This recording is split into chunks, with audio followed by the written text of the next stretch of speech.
So yes, everyone, I'm back again, and today we are going to look at a video of this woman called Liz Edwards reacting to a Muslim preacher,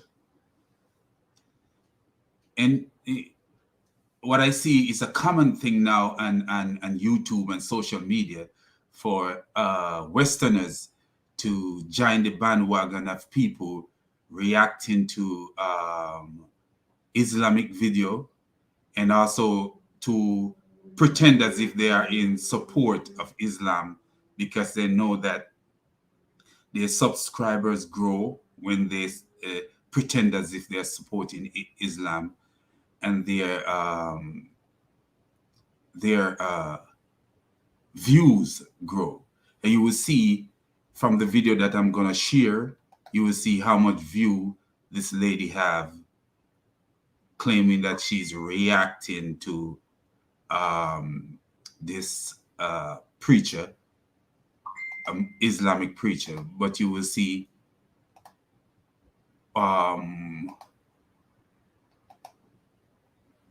what her reaction is all about. So we're gonna just go into the video and you're gonna see from the get-go she set them she set the Muslim up from the get-go. She want the rating. Look at this. 333,000 views, and that's December, that's less than a year ago. And see all these likes. If you go down to the bottom, you see all these Muslim commenting on this video. You will see that it's just a bunch of Muslim commenting on the video. Let me see and make this screen. See what we got here.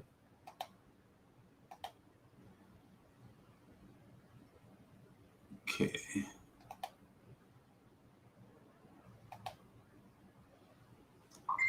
So if you go down to the bottom, it's just gonna be a bunch of Muslim commenting on this video. You will not see anyone but maybe a few people, other people, but most of the people commenting on this video is gonna be Muslim, because that's what she's doing. She it's like a bait. She set a bait so that she could promote her channel.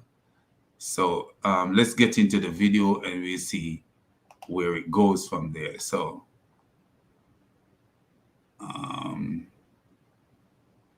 here we go. What's up, everybody? Welcome back to my channel. It's your girl Liz, back with another reaction video. We're going to review Rational Believers, Prophet Muhammad, the greatest man in history. Mind blowing.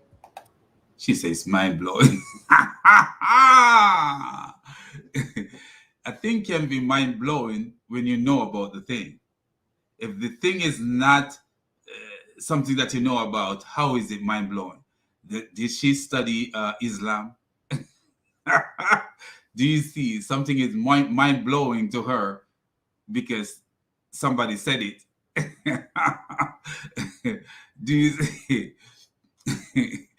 I want her to see the reaction, my reaction to her reaction, and see if she gonna think it's mind blowing. But it's a game they play. There's a guy who called himself open-minded Christian who do the same thing, and they play this game because they realize that Muslims are very gullible. Like, most of these Muslims are very gullible people. Like, they're very gullible. You see, they're always showing like video. This person said Muhammad is this person said Muhammad is that person said Muhammad is that. But what is the viewpoint of most of the Western world regarding Muhammad? That's what they need to look at, not just one person saying Muhammad is this and never study Muhammad but claim Muhammad is this. I remember I listened to to Joe Biden quoting a hadith, and he didn't even know that Muhammad was telling, in the same hadith he was quoting, Muhammad was actually telling people to kill people. But he was quoting the hadith and he stopped short, not realizing that what Muhammad was saying is change it with your hand. That kill. Muhammad was actually telling them to kill the people. But she says it's mind blowing. She herself is gullible, because how much like and can you want, and how much subscriber, how much money can you want, that you're gonna sit here, maybe in the United States or Canada, because the accent could be Canadian or United States, say, and do this kind of injustice to yourself, where you actually become an idiot for money. Yes, your channel started making money by the viewers and the amount of subscriber. So you sell out yourself just to get views. She said it's mind blowing. So let's see what's mind blowing. Now let's get into it. Let's get into it, sister. يا نفس إن لم تظفري لا تجزعي.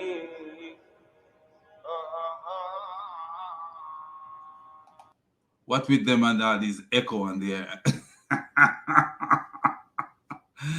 It's like they try to get into somebody's head.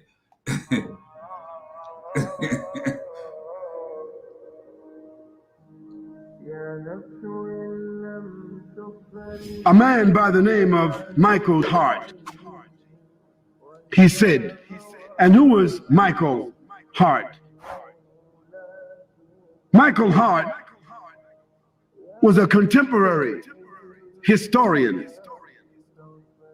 and mathematician, and he gathered other historians and biographers together. And they said, let us compile a list of the 100 most profound human beings in history. And to make a long story short, they made a category. They set up 32 different categories by which to compare and produce these 100 most great, profound human beings. I wonder what those categories were. What were the categories? If you look at the list, I think it's number 39 on the list. Adolf Hitler is number 39 on the list. I think number 39 or something like that. Adolf Hitler falls at number 39 on this man's list. So profound. Notice that her title says Prophet Muhammad, the greatest man in history, but he's saying profound. What does it mean that a person is most profound? Adolf Hitler is on that list. In the 100 man, there is 69 man that comes behind Adolf Hitler. So the most profound person could be an evil person. According to that list, the most profound person could be an evil person because Adolf Hitler is on the list.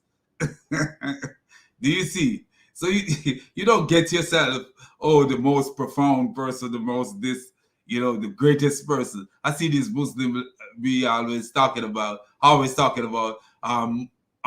this person says Muhammad is the greatest.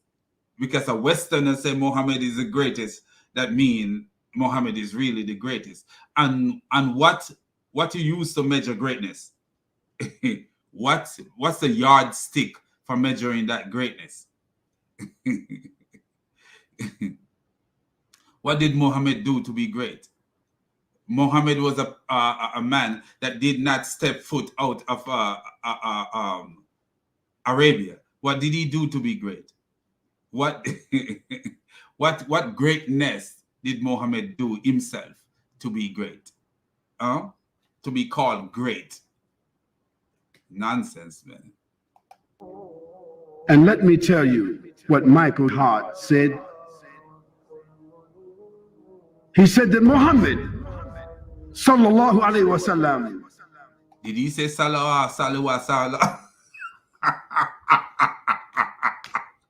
Or did you say that? He placed him at the head of his list. And those with him could not dispute it because categorically he earned that. And what are the categories? What are the categories? Categorically, he earned it, earned that position. What are the categories? We want to see what the categories are. That position. And Michael Hart said, I would have liked to choose Jesus Christ because I'm a Christian. He would have liked to choose Jesus Christ because he's a Christian. But what? But there were several categories that honestly I could not choose him. Oh, so there were categories that Jesus didn't fall into those categories. Okay, let's see what these categories are. Because Jesus Christ was not a father. Jesus Christ was not a father. But what did Jesus do? Jesus called the children to him and said, suffer not the children to come unto me. He called the children like a father and treat them like a father. But let's see what Muhammad did. Let's hold on a minute. Let's see what Muhammad did to a child. And let's see how Jesus is more of a father than Muhammad. Let's see what Muhammad do to a child and see if Muhammad was a good father. Let's see. Okay. We're gonna see what Muhammad do to a child, then we see if Muhammad was daddy of the year.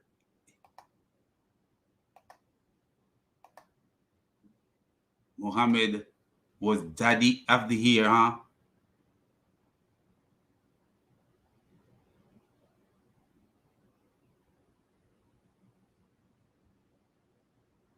Muhammad was the daddy of the year. Is he? Was he? It seems like these people are crazy, man.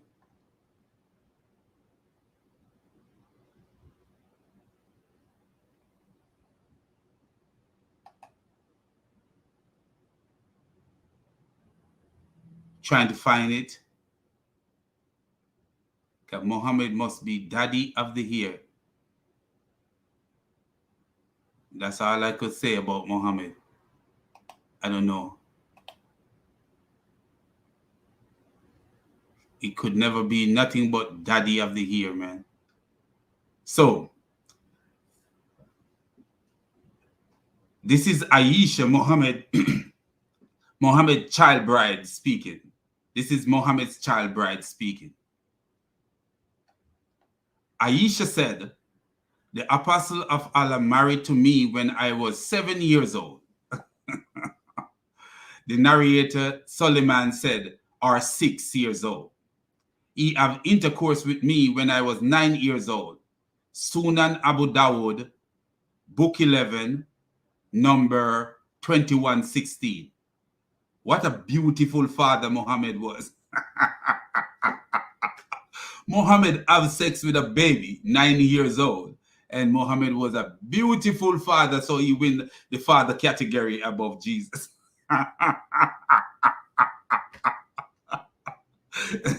What a beautiful father that man was. Aisha reported that Allah Apostle married me when I was 7 years old, and she was taken to his house as a bride when she was 9, and her dolls were with her. And when the prophet died, she was 18 years old. So Muhammad taken a 9-year-old to his married to a 6-year-old and take her home as a bride when she was 9 years old. Ain't he such a beautiful guy? What a beautiful man this man is. I'm trying to share the screen of this, but it wasn't. I don't know why it would. It's not. Muhammad was so beautiful. Okay, here it is. So let me show you guys how beautiful Muhammad was. He's a beautiful guy. What a beautiful man this man is. So you see it for yourself. Aisha reported that the apostle married me when I was 7 years old, and she was taken to his house as a bride when she was 9 years old, and her dolls were with her. The beautiful father married to a 9-year-old and have sex with her. Listen to this part. Aisha said the apostle of Allah married to me when I was 70 years old. The narrator Soliman said, or 6 years, and he had intercourse with me when I was 9 years old. Sunan Abu Dawud. Muhammad was a beautiful, beautiful father, man. So he won the father category. Oh, Muhammad won the father category above Jesus, man. Jesus called the children and said, suffer not the children to come unto me, and tell people how to treat the children and how to behave innocent like a child. And Muhammad have sex with an innocent child, and he won the father of the year for that. This guy who did this survey of Muhammad being the greatest man is a donkey. He's a straight donkey, man. So you know what? One thing we need to do, man, we have to give them the laughing donkey. When they become stupid, we have to let them have that laughing donkey video, because this is this is not this is not right to you get away with this kind of stupidity, man. So Muhammad, they need to get the laughing donkey, because this is donkeyness, man, of the highest category. So Muhammad was the father above Jesus, and Muhammad sleep with a 9-year-old baby.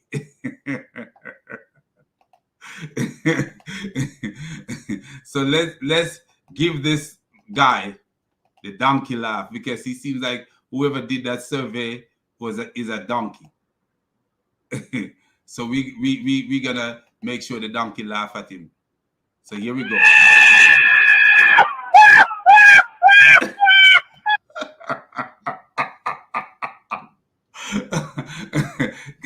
This guy must be a donkey of the highest caliber, man, to give Muhammad father above Jesus. He was a father.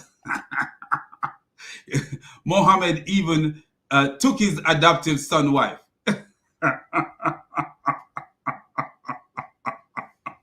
Muhammad took his adopted son's wife, and Muhammad is father above Jesus.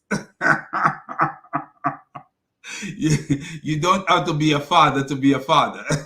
You don't have to be biologically a father to be a father. Can you imagine that? Wow. This Dawa preacher and the donkey who do this survey, or this whatever they call it. It's crazy. Well, anyway, let's get back to this nonsensical video, man. So let's see what he continued to say.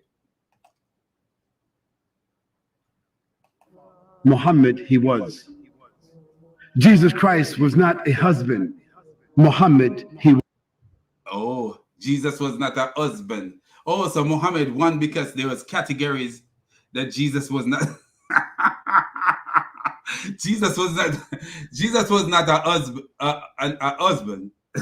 Okay, let's see what kind of husband Muhammad was.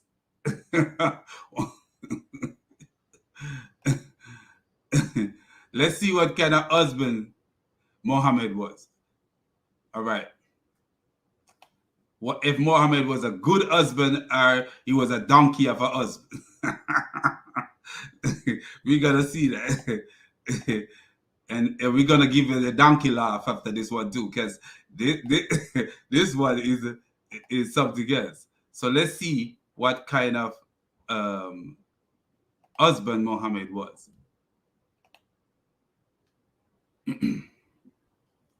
We need to see what kind of husband Muhammad was. If he was a good husband or he was a donkey of a husband. We need to look and see. Okay, I hope you guys can see this. I might have to read it because it's okay. So it's a long edit, so I'm not gonna read the whole thing. I'm just gonna break it down for you guys a little bit. So one day Muhammad get out of the house and was going on the street. So I think Aisha suspect Aisha was Muhammad's child bride, and she suspect he's going to do something, so she started following behind him. And so I think he realized that she was following him, and when they got home, Aisha was out of breath, and I said, there is nothing. So he asked her what's going on, and she lied and said there is nothing. And he said, tell me of the supple and the aware inform me, because he said Allah informed him that Aisha was following him. I said, messenger of Allah, may my father and mother be ransom for you. And then I told him the whole story. He said, was it the darkness of your shadow that saw it in front of me? So he saw the shadow, but he says Allah revealed it to him. Was it the darkness of your shadow that I saw in front of me? I said, yes. He struck me in the chest, which caused me pain. So Muhammad hit his child bride in the chest. What kind of husband? What a great husband he was. So he's winning categories that oh, I'm married, so I'm better than you. I'm the greater man because I'm married. But you treat your wife, you slap your wife in the chest. And not only that, Muhammad used to make other men beat on his wife. Abu Bakr, Umar used to beat on Muhammad's wife. Beat up Muhammad's wife. That crazy. And then look. In the Quran, there's a verse where you can beat your wife. Where you can beat your wife in the Quran, there's a verse where you can beat your wife. So Muhammad used to beat on his wife. Slap his wife in the chest, and yet still Muhammad is a husband, and that's the category. Muhammad beat Jesus in the category that he was a husband, and in the category that he was a father. He have sex with a 9-year-old, but he beat Jesus in the category as a father, and he beat his wife, and he beat Jesus in the category as a husband.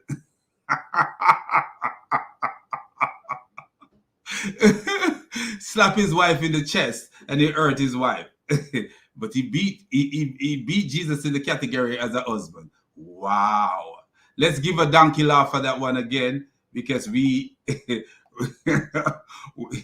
we need to see people. This is comedy to the core, man. So he beat Jesus because he's a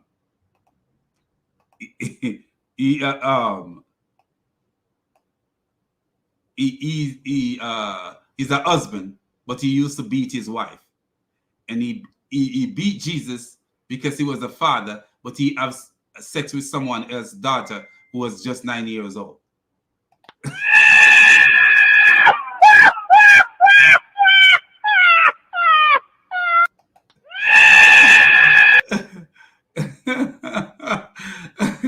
Do you see? Do you see how the greatest man, Muhammad was the greatest man. He was so great. Oh my God. This is nonsense. But anyway, let's continue with the video. And you see how this guy become a lying donkey. this this preacher, Islamic preacher, become a lying donkey. You're gonna see. Okay, now he's not really telling any lie right here, because that's what the guy says. But you're gonna see where he started lying. This lying donkey gets, you don't expect the people in the West to know anything about Islam. So his game is to lie to the people. I think he was in Australia when he was talking all this nonsense. So let's get back and we see how devious and wicked this this wolf is, while trying to sell, trying to paint a pig and sell the pig as a goat.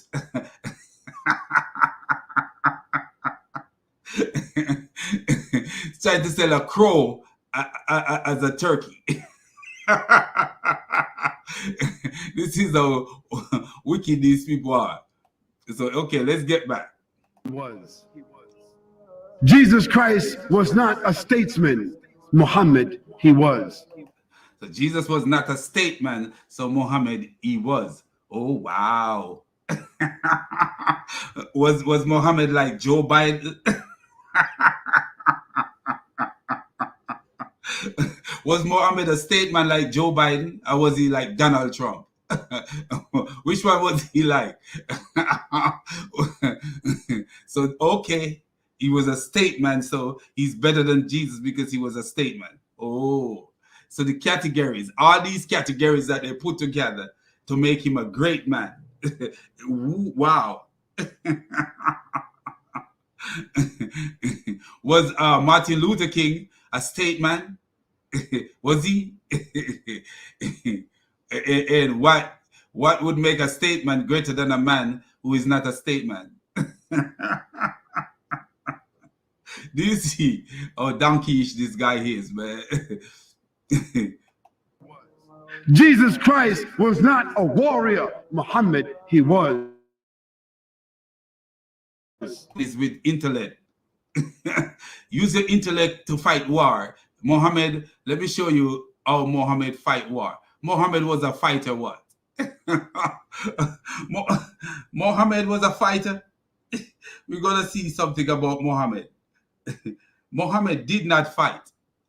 Nowhere at all did Muhammad fight.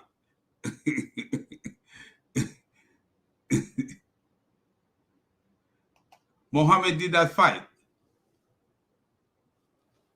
Nowhere Muhammad used to hide from war. Who don't know that don't know. But Muhammad used to hide from the battle.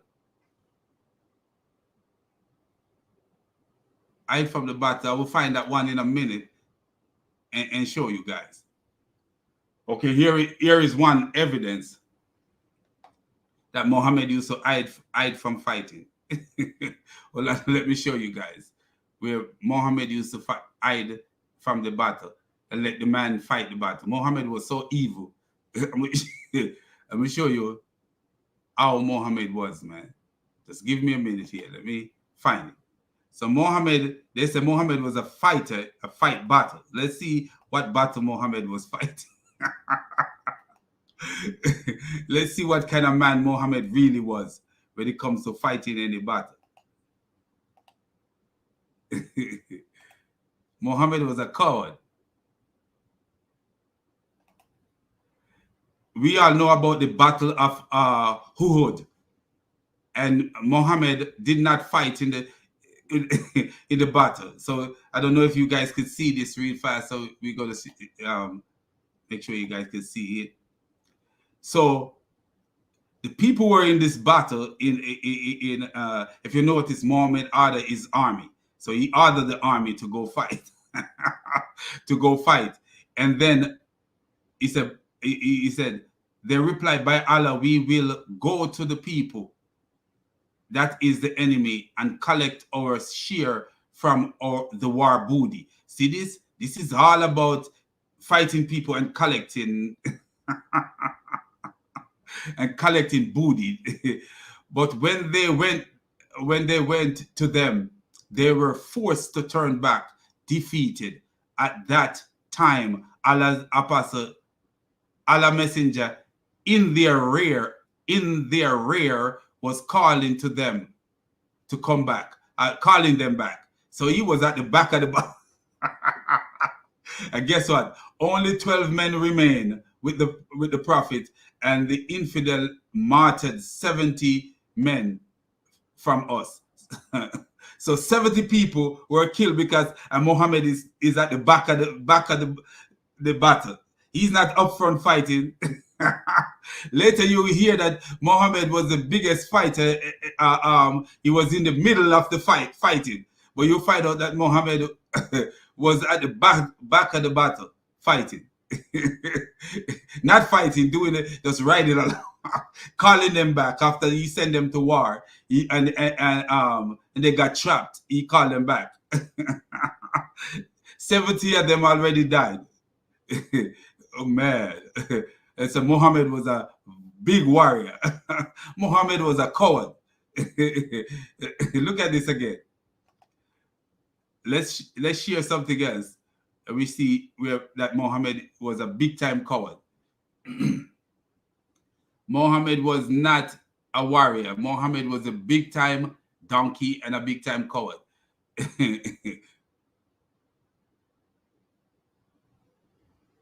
Okay, so this one, let's see, I think this one here will show that Muhammad was a big time coward. He was not no warrior per se. He was a coward.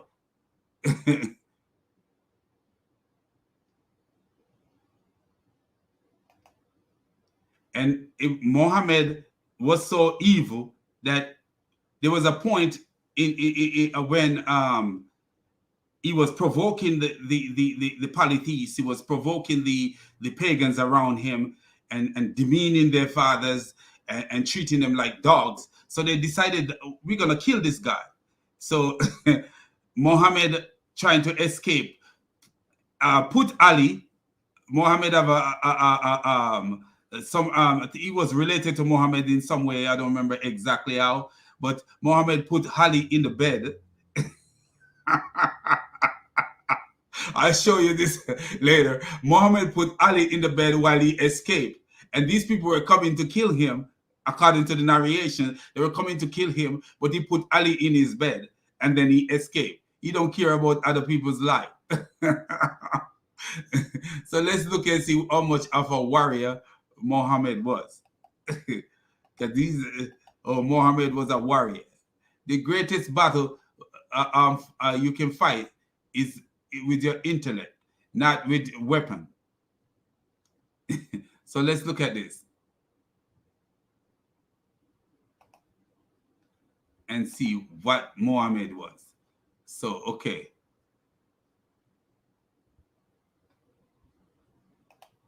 So if you look at this right here, in the Battle of Uhud, Muhammad did not fight. He didn't fight. He gave his sword to Abu Dujana to strike the head of the enemies with it.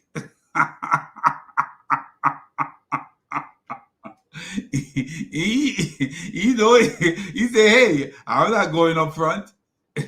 Anas reported that Allah Messenger, may peace be upon him, took hold of his sword on the day of Uhud and said, who would take it from me? Trying to get out of the battle. So he said, who would take it from me? All the persons stretched their hands, saying, I would do it, I would take it. Allah's apostle says, who would take it in order to fulfill its right? It's your sword. Go for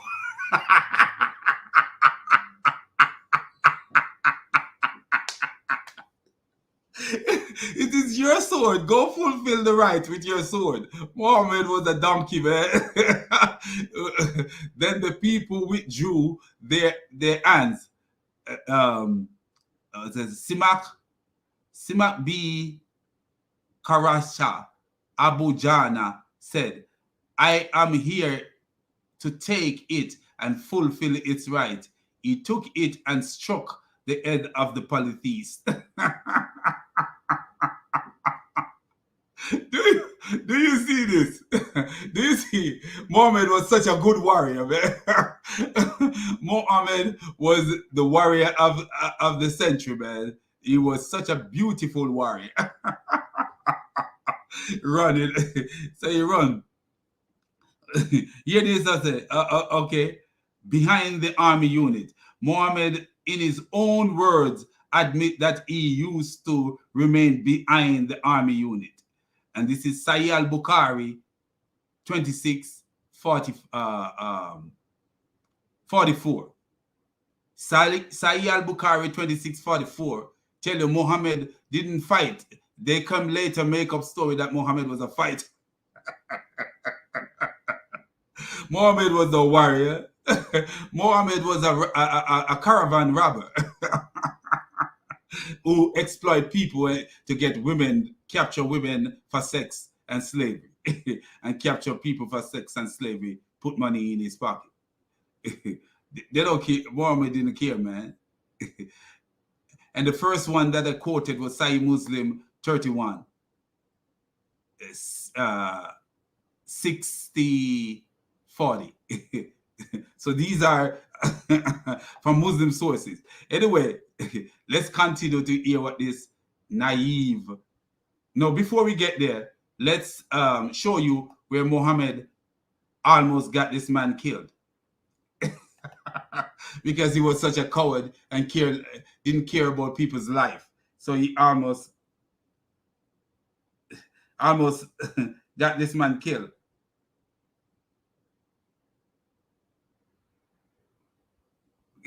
Let's see. Okay.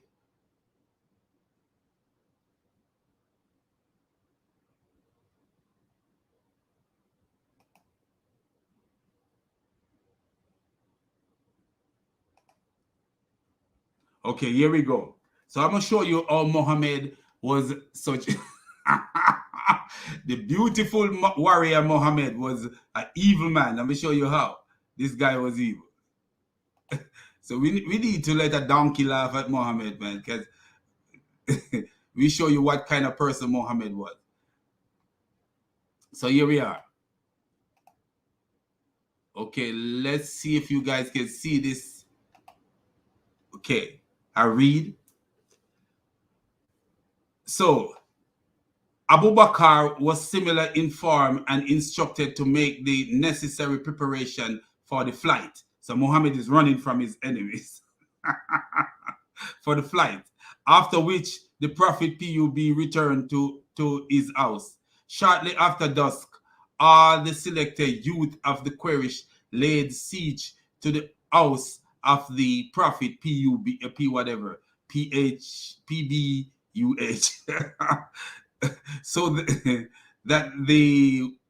that one might come out and go in and wait for the Prophet to appear so that they might fall upon him and kill him. Notice what it says, that they will fall upon him and kill him. So in the dead of the night, the Prophet came out of the house and cast a handful of dust at the assassins. See this? While walking through them unnoticed, reciting verses of the noble Quran. Man, this is like a movie.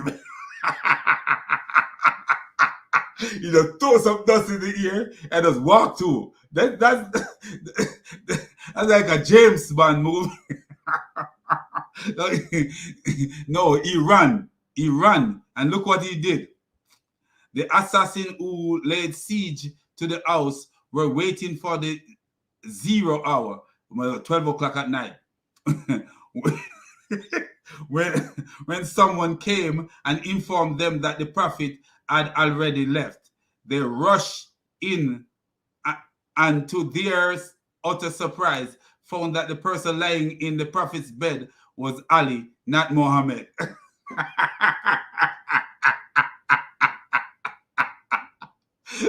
Muhammad leave Ali in his to be killed. Muhammad, man, this guy is the biggest donkey of. Muhammad leave Ali in his bed to be killed because they call these people the assassin. They call the people the assassin, and Muhammad run away and they leave Ali in the bed to be killed. What is going on here, man? This is man. Man. Oh, my brother said the fact that Muslims claim that Muhammad was the closest man to perfection is just ridiculous. Totally ridiculous, man.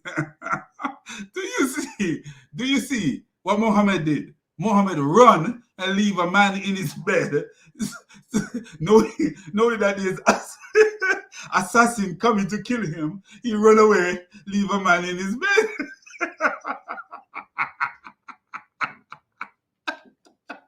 What is going on here, man? Man, Muhammad, boy. This man called Muhammad. Oh my God. What kind of man is this? This guy, Muhammad, man. Okay, let's get back to the video because Muhammad is not a joker. And Jesus Christ was not a ruler. Muhammad, he was. Jesus was not a ruler. His disciples call him master, or he's not a ruler.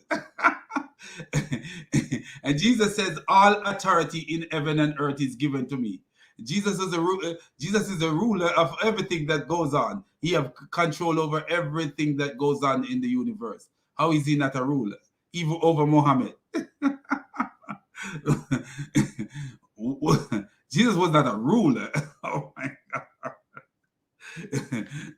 I don't think this guy is a Christian who make up this stupid thing. Jesus was not a ruler, but Muhammad was a ruler. Oh my. Muhammad ruled a little place in Medina and Mecca. It was the biggest ruler in the world.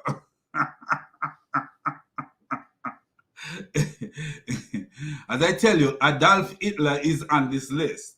So don't think that Muhammad is great because he's on this list. Because who count greatness and how do you count greatness? He said the greatest man in history according to this lady's topic. So Adolf Hitler was the 39 greatest man in history. Where do you put Malcolm X and Martin Luther on this list? Where does Martin Luther King come on this list? Where they come on this list? I don't know. Oh boy. Where does Marcus Garvey come on this list? Huh? Jomo Kenyatta. Where they come on this list?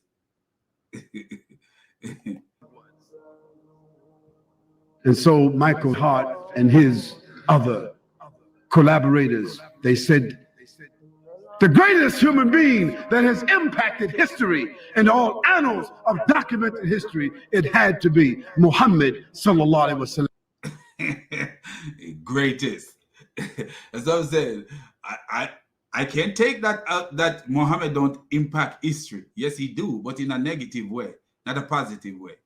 So the greatest man who impact history. That's a lie. You go into the Quran, Jesus' name is mentioned more than Muhammad's name in the Quran. Isa, the fake Jesus name, is mentioned more than Muhammad's name. So who have the greater impact? Even on Muhammad, Jesus have impact on Muhammad. But Muhammad is greater than Jesus. How? Oh man.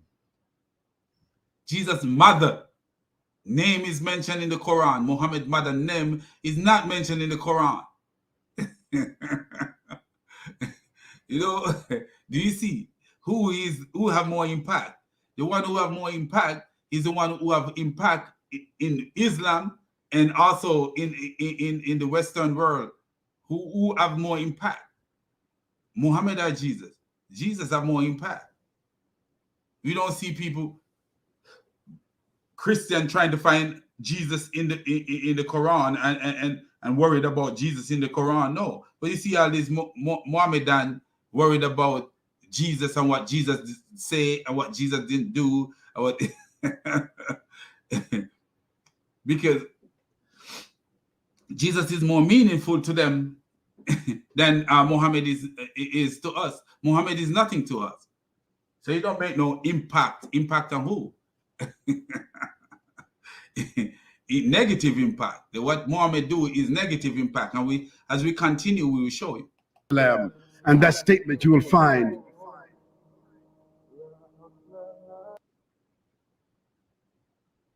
the Prophet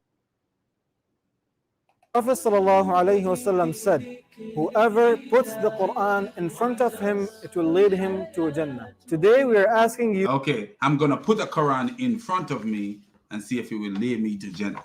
Okay? Only for a couple of minutes to put the Quran. You will find it in the archives of the Time magazine, of the New York Times, the magazine they put out. It's in their archives. You can read it. And in some of the bookstores here in Australia, other places, or you can go on the website and put in Michael Hart, and you will get a website. Put it into Google, and you'll get it. And you'll see the evidence there. Evidence. What evidence? What did he do to say this man is the greatest man? But let me read to you what some others have said. Listen what he's going to say now. About Muhammad, the man, and his message. George Bernard Shaw said, if a man like Muhammad sallallahu alaihi wasallam were to assume the dictatorship and rulership of the modern world, he would succeed in solving its problems that would. Ooh. The worst countries in the world are these Islamic countries, some of these Islamic countries, and Muhammad will solve the problem of the world. Wow. They run into the West every day. You see them running to the West, running to Europe, running to this, running to that other places. But Muhammad is a solution to all the problem in the world. How? How is Muhammad the solution? Women just start driving car in Saudi Arabia, and Muhammad is the solution to the problem. Muhammad is the solution to the problem. Who is Muhammad to be solution to anybody? This is crazy, man. There's a video I have on here somewhere where we show you what would happen to the world if Muhammad was, if we allow. Okay, so I play this video for you, and you see what kind of world we would be living in. Even this lady who was saying mind blowing, she would see what kind of world the world would be under Muhammad. Look at her showing off her hair and showing off her this and showing off her neck. Under Muhammad, I will show you what would happen to women under Muhammad. Under a Muhammad type ruling, what would happen to women? So let's share this little video right here. You see how the kind of stuff that would happen to women under Muhammad ruling.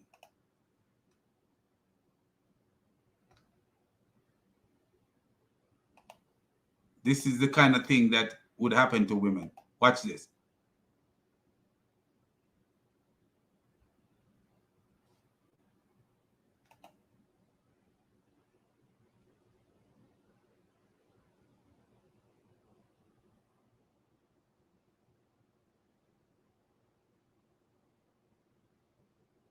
Do you see that?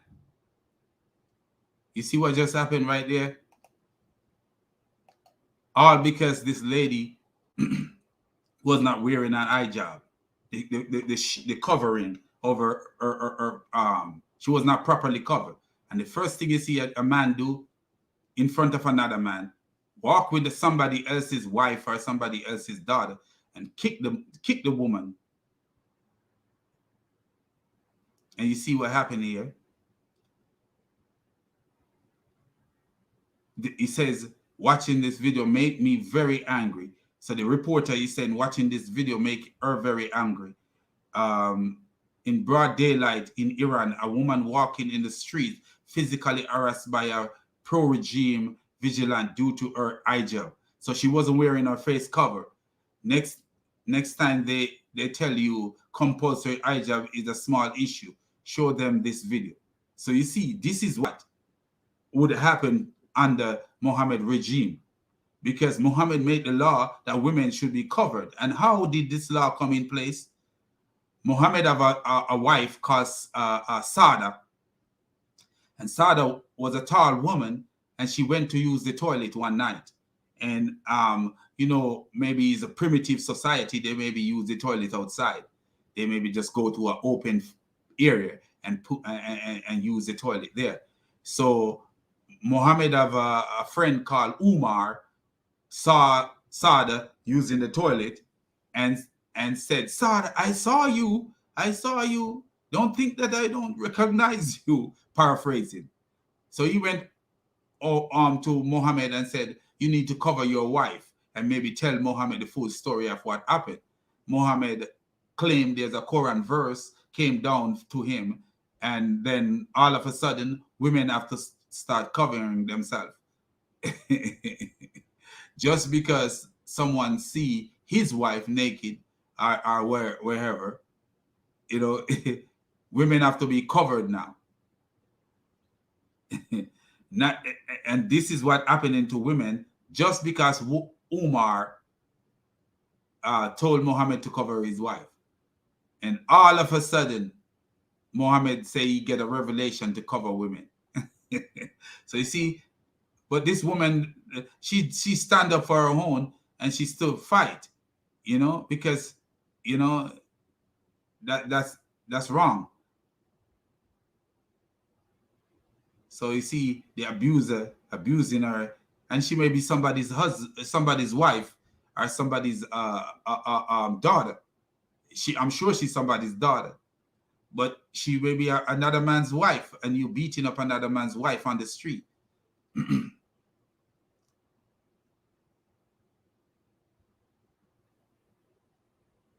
So you see, the woman look at him has been disrespectful, and that's the kind of stuff that would happen if Sharia law was to come here. That's the kind of stuff that would happen if Sharia law was supposed to be here. So when they say, when this guy is talking his nonsense about Muhammad ruling would be the solution for the world, that's stupidity. Islam cannot solve nothing in this world. Nothing in this world Islam cannot solve. Islam is not the solution. If Islam was the solution, why is it that Islam world is divided and they run into the Western world?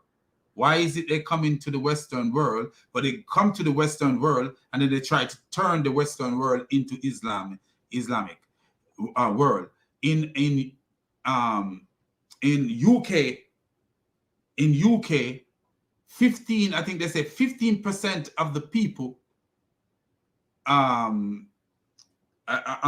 don't want to tell a lie, but I know that majority of the rape cases in the UK is done by young Muslim men.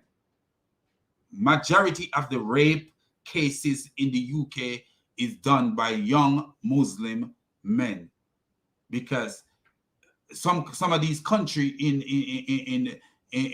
give them the right, allow them to do so many stupidness. In France, you see what they do in France, cut off a teacher's neck. So where would be the freedom for the rest of the world, rest of the people here, if Muhammad was to rule the world? and Muhammad was supposed to rule the world, a lot of us can't live, would never live. Because if you look at what Muhammad says,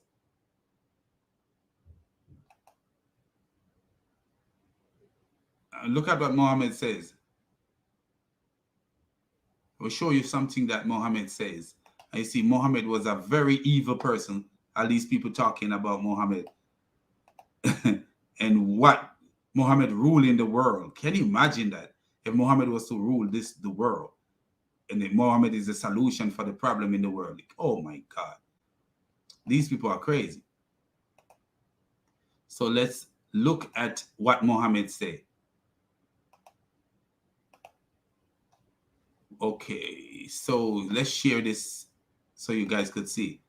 Okay, this is Sahih Bukhari, Sahih al-Bukhari 2977. Narrated Abu Hurairah, Allah's apostle said, I have been sent with the shortest expression, bearing the widest meaning. I have been made victorious with terror. So Muhammad said he was made victorious with terror.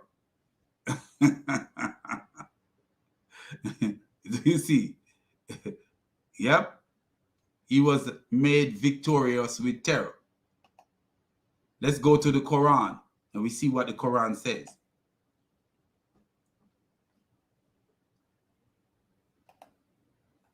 Let's see what the Quran says.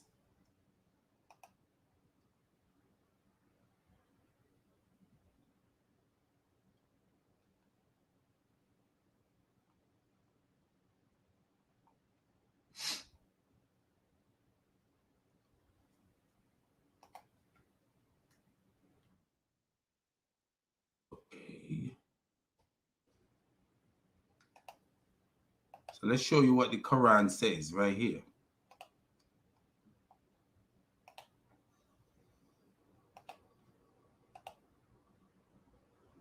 Okay, here is the Quran.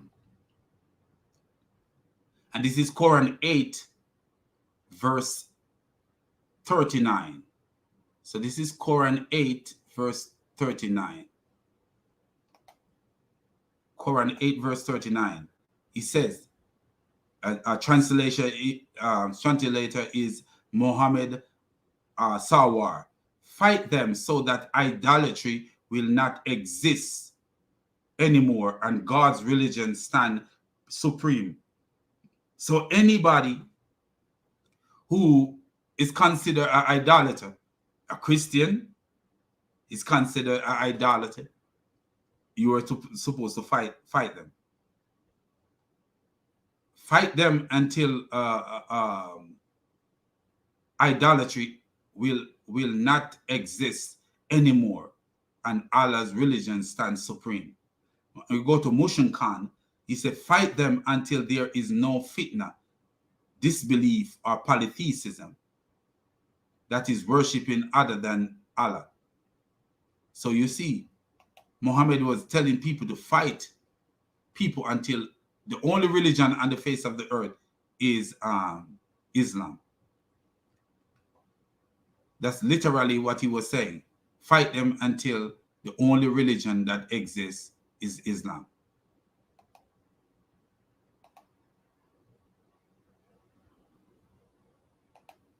So we look at it.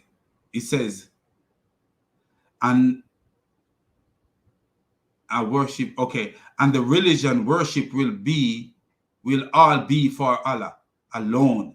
So all the religion, the only religion on the face of the earth would be for Allah.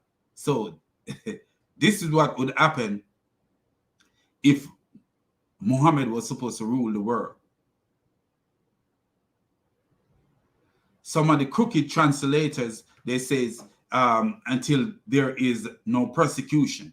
But we know that's not what it means, because how do we know that it doesn't mean persecution, that the word fitna doesn't mean persecution? Why? How do we know that? The opposite of persecution is not religion should be only for Allah.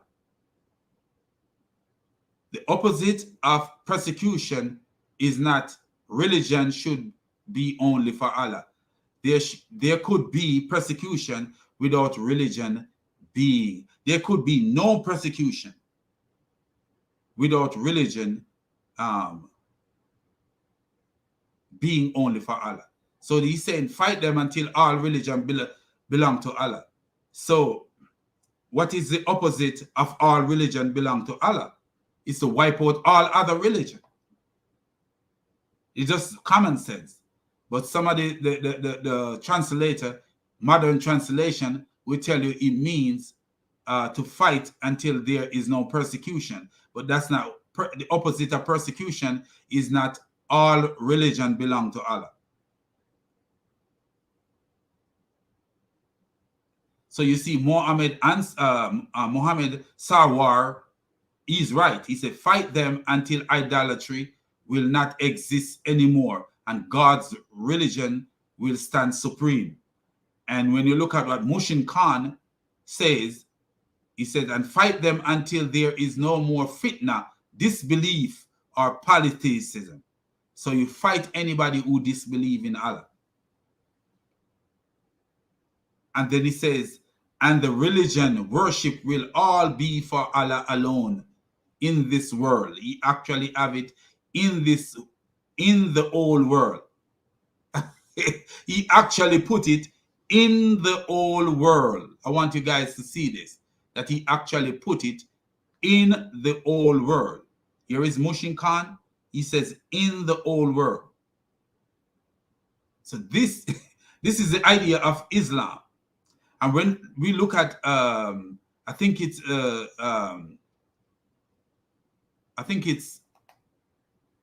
Surah 8, verse 22, I think it is, or 12, yes, Surah 8, verse 12. Look what it says, and you will see. But Surah 8, verse 12 says, then you know what the intention of Islam was.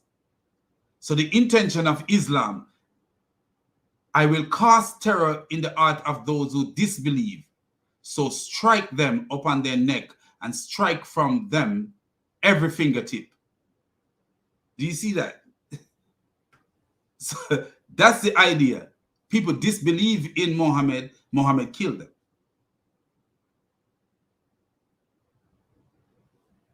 So it's nothing about people were oppressing Muhammad or this. No, Muhammad gained power and started killing people. Start murdering people after he gained power. That's how he did it. So let's continue with this video, and we see this guy is a donkey. So we need to let the donkey laugh at that guy who says Muhammad is the solution for the world. Muhammad is not the solution for the world. The solution for what? Muhammad is not the solution for the world. No. Look at the Arabic countries. Look at even in one country, Nigeria, for example. Look at what's happening in Nigeria. Boko Haram and all this nonsense. You know, you will see. How is that religion the solution for the world? How is Muhammad the solution for the world? That guy is a donkey.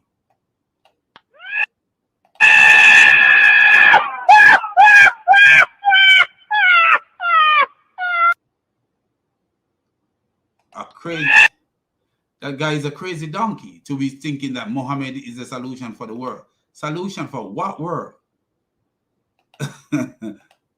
So anyway, let's get back to this video as we listen to this deceptive wolf ranting off, talking his nonsense as if he left his brain in the marketplace.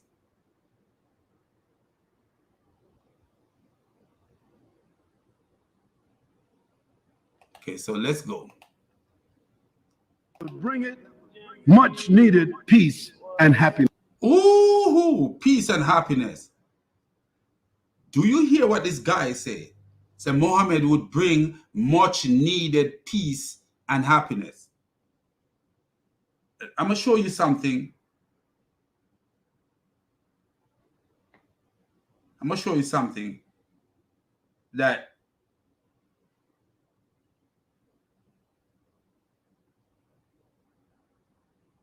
happened.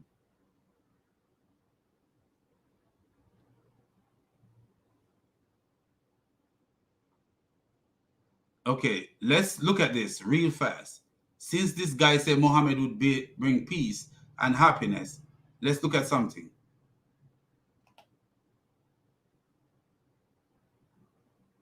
Let's look at something, what peace and happiness would look like.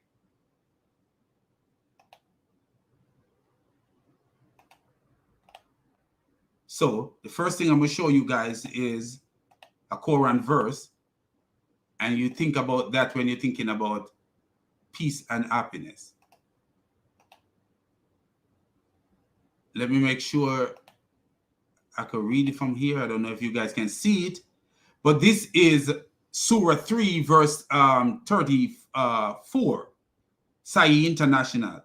Men are in charge of women by right of what Allah has given one over the other and what they spend for maintenance. What about the woman who have more money than the man? Like Muhammad's first wife had more money than he had. So what about that? So righteous women are devotedly obedient, guarding in their husband's absence what Allah would have them guard. But those wives from whom you fear arrogance, notice, you fear arrogance. You don't see arrogance. From whom you fear. When there's something say, I fear you may, I fear that, I fear, it's like you don't see it, but you think they might be arrogant. First, advise them. Then if they persist, forsake them in bed. So you forsake your wife in bed. What kind of world is that? You forsake, but can your wife forsake you in bed? If you are arrogant towards your wife, can she forsake you in bed? And finally, strike them. So you beat your wife. And this is the perfect world of Mohammedanism. And this is the world that this guy is saying perfect happiness would be if Muhammad ruled the world. So here is a Muslim commenting, Abu Bakr. If you guys remember this guy, he called Christian Prince one time, and Christian Prince, I'm going to show you how nasty this guy is. He called Christian Prince one time, and Christian Prince put him in his place. But listen what he's saying. Olga Yate, what a faggot, fool. So he's calling me a faggot and a fool. I am yet to see any reasonable or sensible Christian apologies. What a donkey. Let's laugh at this idiot. Let's give the donkey laugh at this idiot. let make the donkey laugh at this dumb donkey. Let's give him the donkey laugh, because he seems like he's a jackass of the highest caliber.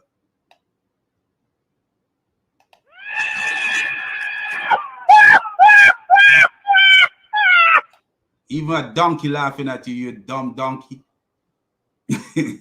So let's get back to it. And we see what these people are selling. Let me see what kind of thing they're selling. So we go back to this crooked man and his crooked video.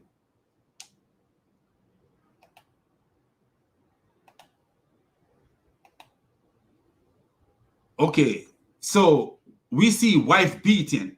But listen to what Aisha, I want you guys to listen to what Aisha, so wife beating, remember this guy says peace, that would be so much peace under Muhammad. Much needed peace under Muhammad. That guy must be smoking crack when he said that. Let's look and see what Aisha said, and to show you that there was no peace under Muhammad. While Muhammad was ruling, there was no peace at all. The people were suffering. I'm going to show you what Aisha says, and you will see where that people were suffering under Muhammad rule.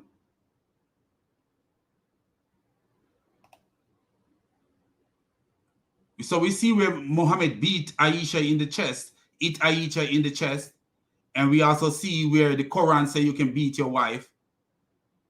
And we're going to see more. I'm going to show you some of Muhammad's action, but first I'm going to show you what Aisha said was happening while Muhammad was ruler. So you will see that Muhammad is no solution. It's not a solution. Because Muhammad gave a law that you can beat your wife. In America, people are fighting against wife beating and abuse of women. But Muhammad gave a law in the Quran that you can beat your wife. So, but that's not the only thing. And we show you how it's manifested during the time of Muhammad. How this beating of your wife manifested in the time of Muhammad. So here we go. And this is Sunnah.com. And this is Sahih Bukhari. So this is Sahih Bukhari, 5825, book 77, hadith 42. And listen to this. So Rifa divorced his wife upon Abu Durama bin Azer al-Qazi married her. So this man divorced his wife. These names are too big for me to call. But this man divorced his wife and someone else married her. Aisha said that the lady came wearing a green veil and complained to her, Aisha, of her husband and show her a green spot on her skin caused by beating. So this man was beating his wife, but the Quran tell you can beat your wife. I already read the verse where the Quran tell you could beat your wife. First, you talk to the woman. Next, you decide not to sleep with her, and then the next time, bop, bop, bop, and beat her. Terrible. And beat her. So you beat her the next time. So it was the habit of ladies to support each other. So Aisha and them kind of come with a woman helping woman situation. So when Allah Messenger came, Aisha said, I have not seen any woman suffering as much as the believing women. So how is Muhammad's system the solution when women suffer more under Muhammad's system other than they suffer elsewhere? So how is Muhammad's system better than any system? Listen what Aisha further to say. Aisha was mad because there's an exclamation sign right here. Aisha said, look, her skin is greener than her clothes. You hear somebody say they beat you black and blue.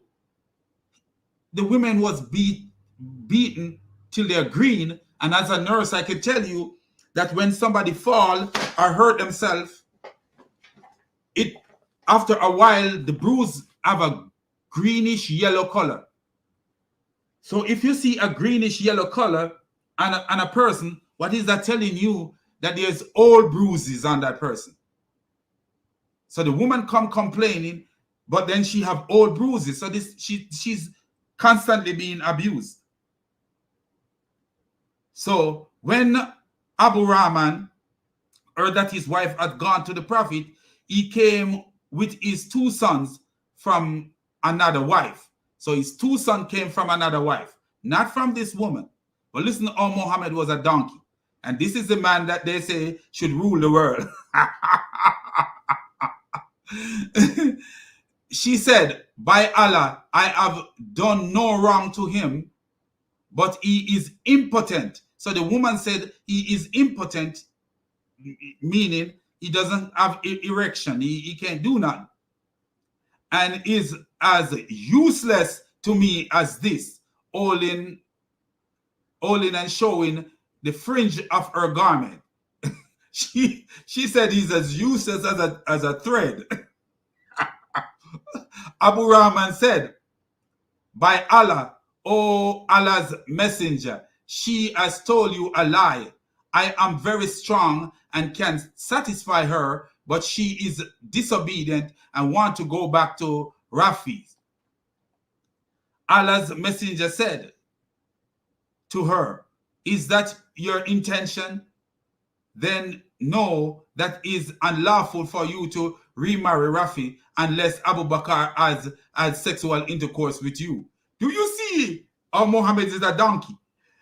Muhammad said the only way the woman can divorce the man is unless the second husband have sexual intercourse with her. So the only way, and there's another hadith somewhere where Muhammad say, the only way a woman can go back to her husband unless she married to another man and let that man have sex with her. Muhammad was a donkey, and this is a donkey that they want to tell us would run society and it be so peaceful. Then the prophet saw two boys with Abu Rahman and asked, are these your sons? And that Abu Rahman said, yes. The prophet says, you claim what you claim, that is impotent. But by Allah, these boys resemble him as a crow resemble a crow. Isn't that stupidity? He have these kids from his first wife. Diabetes could make a person impotent within a year. This is how stupid Muhammad was. But this is the man that they say, oh, he could run the world. He could run. This is a stupid man. One time, a camel herder asked Muhammad about infectious disease. And Muhammad said, there is no infectious disease. So the camel herder says, what about mange moving from one camel to the other camel?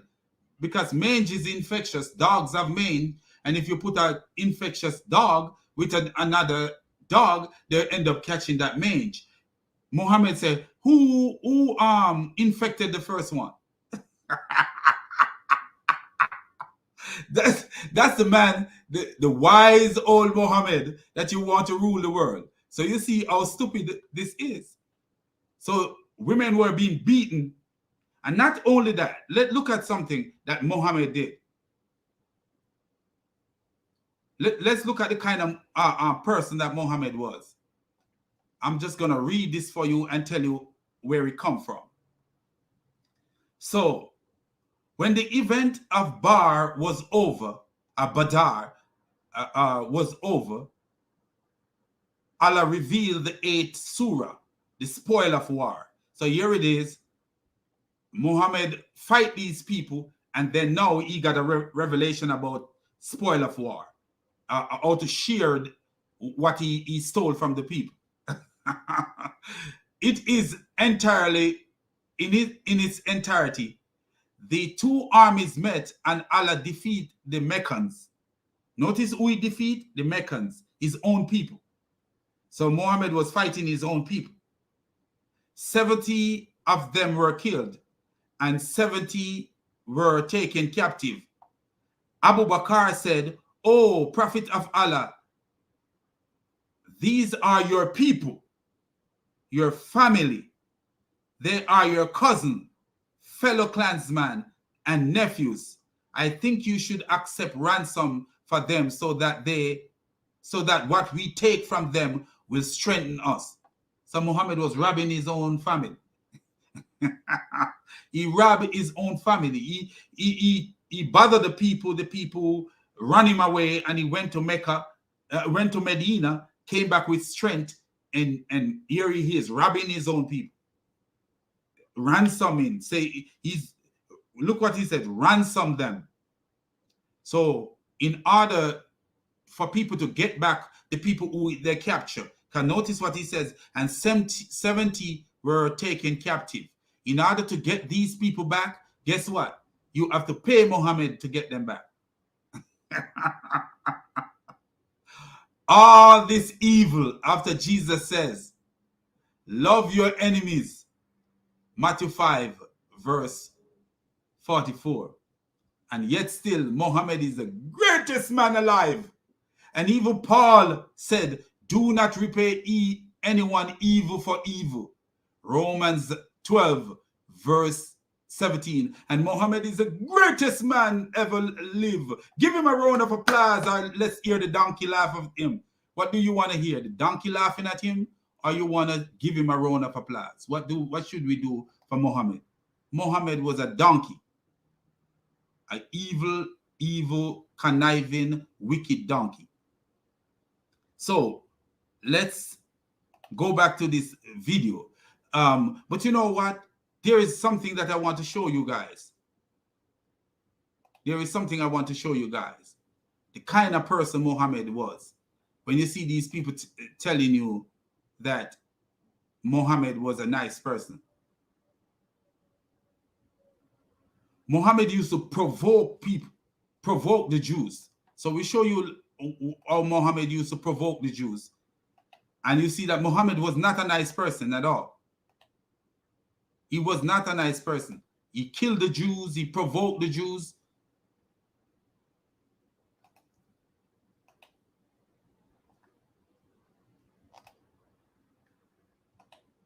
Okay. So this is from Sahih Bukhari, volume 4, hadith 53, and book 53, hadith 392. So listen what this says. Narrated Abu Hurairah, while we were in the mosque, the Prophet came out and said, let's go to the Jews. So this man is in the mosque, this sacred, so-called sacred place. And he said, let's go to the Jews. We went out till we reached Beit ul Madras. He said to them, if you embrace Islam, you will be safe. You should know that the earth belongs to Allah and his apostle. So he's telling the Jews that the earth belongs to him and they need to embrace Islam or else they are not safe. I want to expel you from the land. He said he want to expel the Jews from the land. So if anyone amongst you own some property, he is permitted to sell it. Otherwise, you should know that the earth belongs to Allah and his apostle. So you see, this is the man that this idiot is saying should run the world. Provoking man who was provoking the Jews, he should be the one running the world. Do you see the donkeys that these people are? No, but listen, that's not the worst that Muhammad did to the Jews. Listen what Muhammad did to the Jews. I'll show you how evil Muhammad was to the Jews.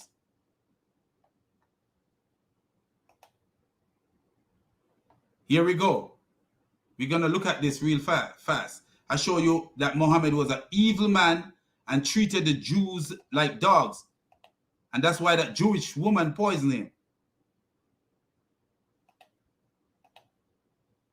So here we go. Let's make sure that you guys can see it, even though I don't know.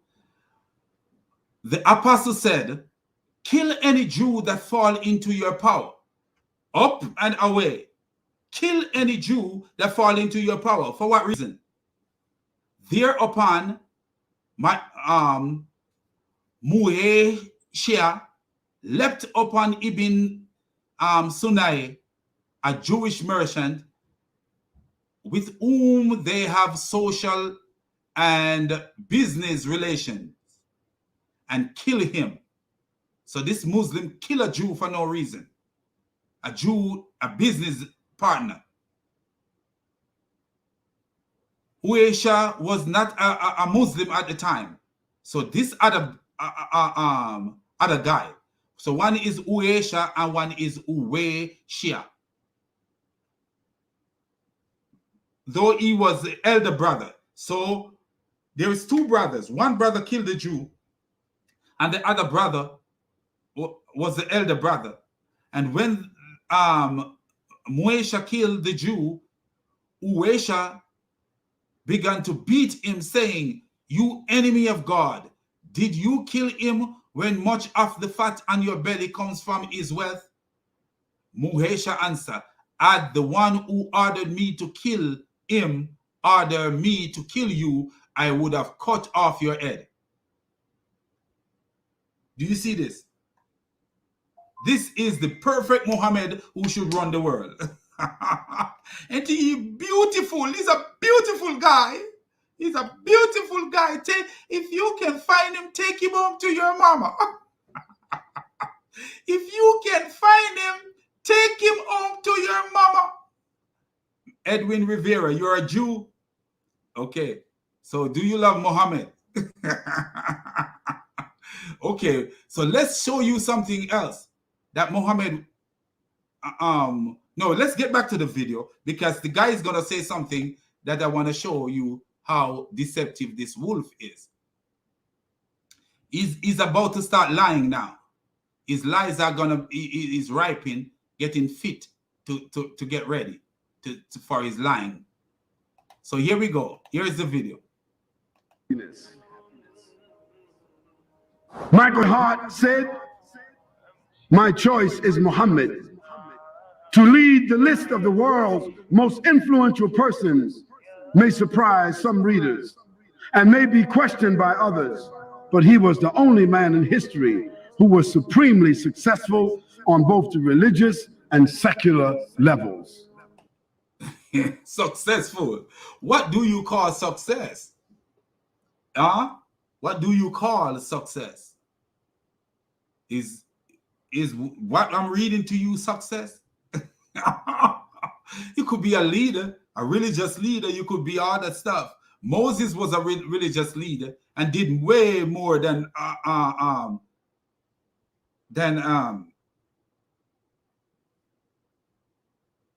what's his name? Muhammad did. Way more. Fight real nations. Muhammad did not fight any nation. Muhammad fight tribes.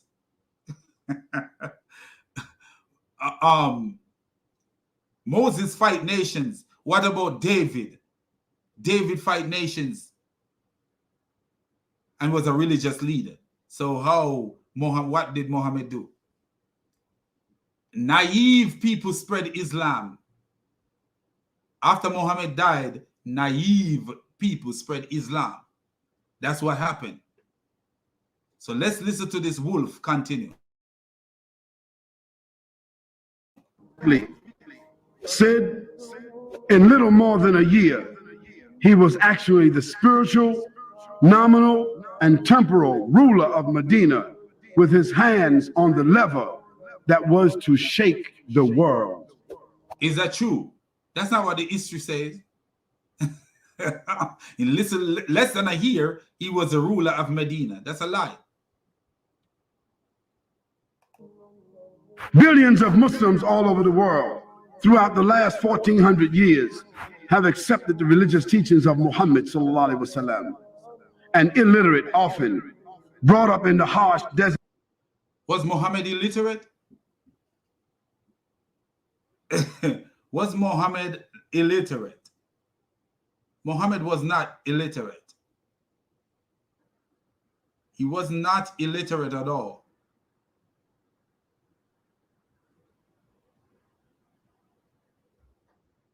See, Muhammad is called a Ummi, UMMI prophet. And these Muslims say that it means illiterate, but it's not. That's not what it means. It means unlearned. And a person can be unlearned, but not illiterate. You could be, say, a Gentile, and it also means a Gentile person. You don't mean that you are illiterate. Not all Gentiles are illiterate.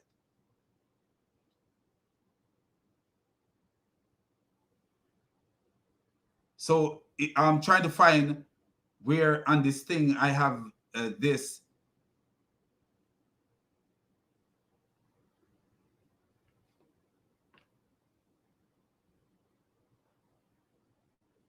Okay, so let's find it right here.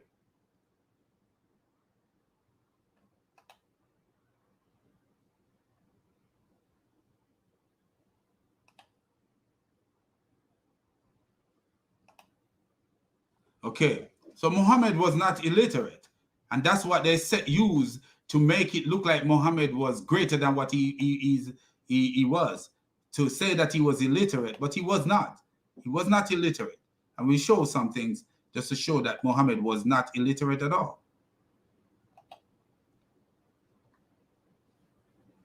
Muhammad was not an illiterate person. Muhammad was a merchant traveling all over the world. How was he illiterate? If he was illiterate, it's because he's stupid. And that's why he was illiterate, because you're a merchant traveling. So if we look at this, let me make sure you guys are seeing this. So if you look at this, so many Muslims will say that Muhammad is illiterate. So they use like verse Surah 7 verse 157 as proof that Muhammad was illiterate. But what is the definition of Ummi?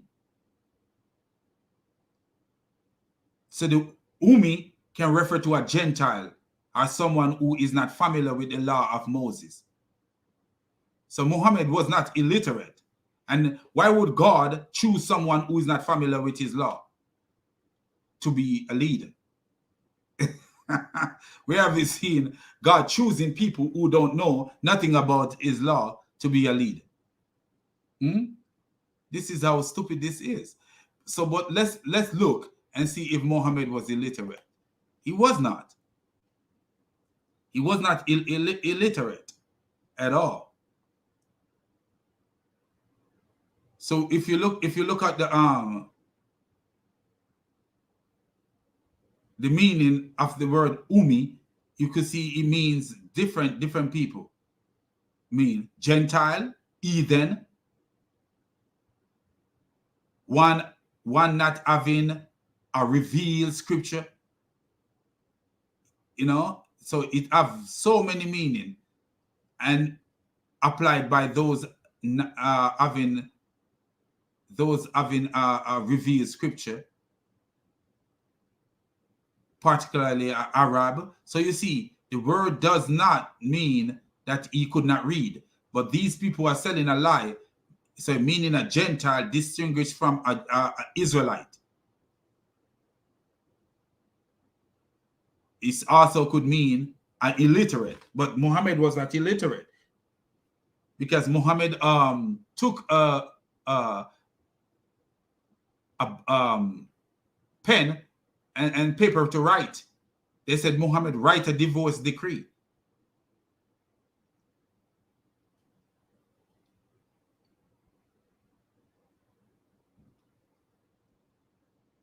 So Muhammad was not illiterate at all. He's a non-Jew, a person who doesn't understand the law of Moses, you know. So if you look at Surah 2, verse 78, you see where even the Jews are called Ummi, the same word that they are called illiterate. And why are they called that name? Because they did not know their own scripture. They did not know. So he's an ignorant person, really. A Ummi is an ignorant person. An ignorant person doesn't mean that you cannot read. Muhammad was not illiterate at all. That's what the lies that they sell to make him look even better. So let's get back to the video. You're going to hear the guy say something, and we know that that's another lie he's telling. So you're going to hear this guy say something, and you know totally off the bat that this guy is telling another lie. So this is where his lies begin, straight out, pure lies from here. Climate of Arabia transformed a backward society into a great civilization. So he transformed a backward society into a great civilization. Do you see that this guy is not telling the truth? He's not telling the truth. Muhammad didn't transform a backward society into great civilization. Civilization come as time goes on.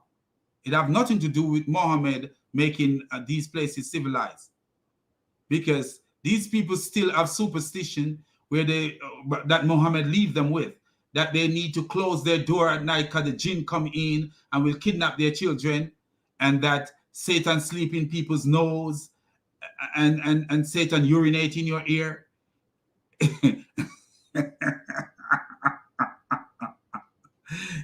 Some of them drink camel urine because Muhammad tell you could drink camel urine because it cure disease, and palm is a cure. Date palm is a cure for all disease. Some of them get up every day eating date palm. Muhammad did not create a civilized society. Civilized society come with time. Time creates civilized society, not as man ventured out and become more intelligent as to what is there within nature to use. They use it and become civilized. And even now, those places are not even civilized. In Saudi Arabia, women just start driving car. Just what, 2-3 years ago, women start driving car.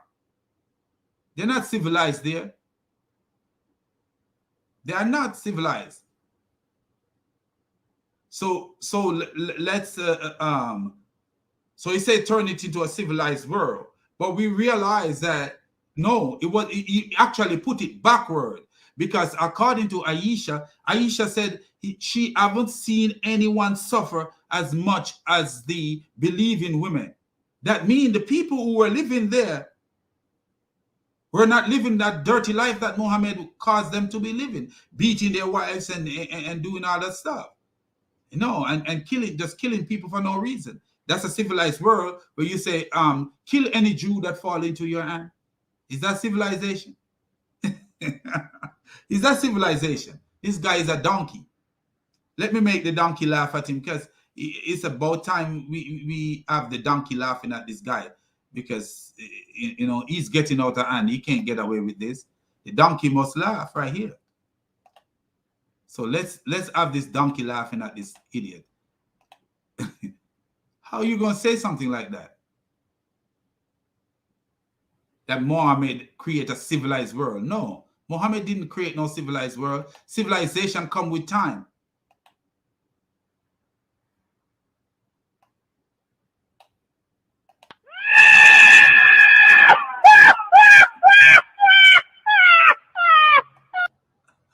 Civilization come with time. Civilization does not just pop up like that. Muhammad didn't create a civilized world.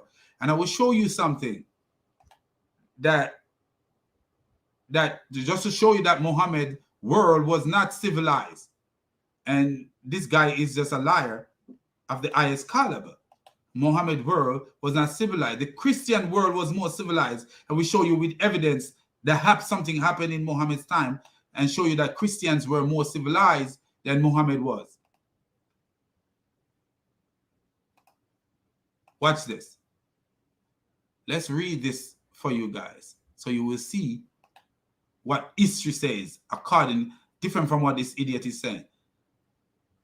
But there was an old man among them, a Christian called Arumas B. Mansour. So I would say Mansour. A Christian called Mansour, who said, by God, the only error I have made since attaining reason was abandoning my religion, the religion of truth, for yours, the religion of wickedness. No, by God, I will not leave my religion. I will not accept yours so long as I live. Makril brought him forward and cut off his head. Tabari, volume 17, page 191. So you see, where is the civilization in that? Who was more civilized? The Christian man see the wickedness of Islam and realize this is uncivilized. So he called it the religion of wickedness, and he was killed for it. How was Muhammad civilized? Muhammad was not civilized. Muhammad was walking around with semen on his clothes. How was he civilized? People could see semen on Muhammad's clothes. So you call that civilization. Muhammad having sex with a 9-year-old baby, you call that civilization. These people are crazy, man. Totally crazy. Anyway, let's go back to the naive Muslim sheikh. he need to shake his brain, shake his mama, shake his brain, and that's why he acting the way he acted. So listen. He was the only leader who realized his vision in his own life. Ooh, he was the only leader who realized his vision in his own life. What? What do you mean? Explain yourself. He was born in Mecca as an orphan. He was raised in... He wasn't born as an orphan. Do you see? This guy is a donkey. He said he was born in Mecca as an orphan. Muhammad was not born as an orphan. His mother died when he was, I think, 6 years old. So how was he born as an orphan?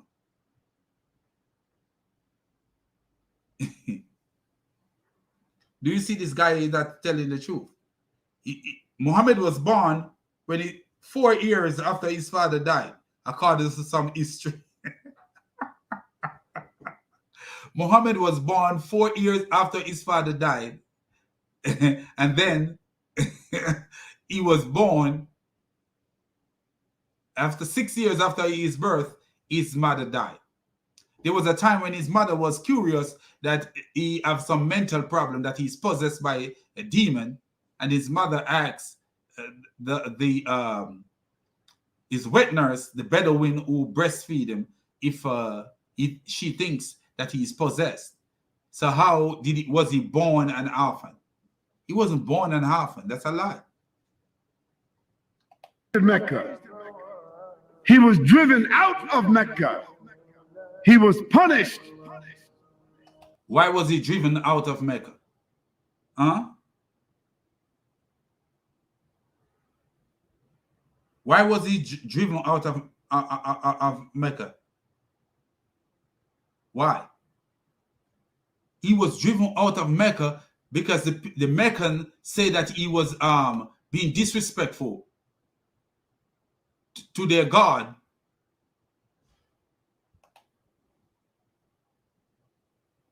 That's why he was driven out. It's not like they just drove him out for no reason. That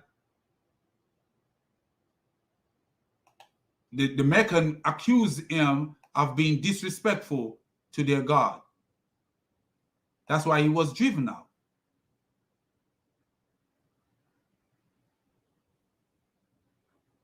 So let me read something in just for you guys to see.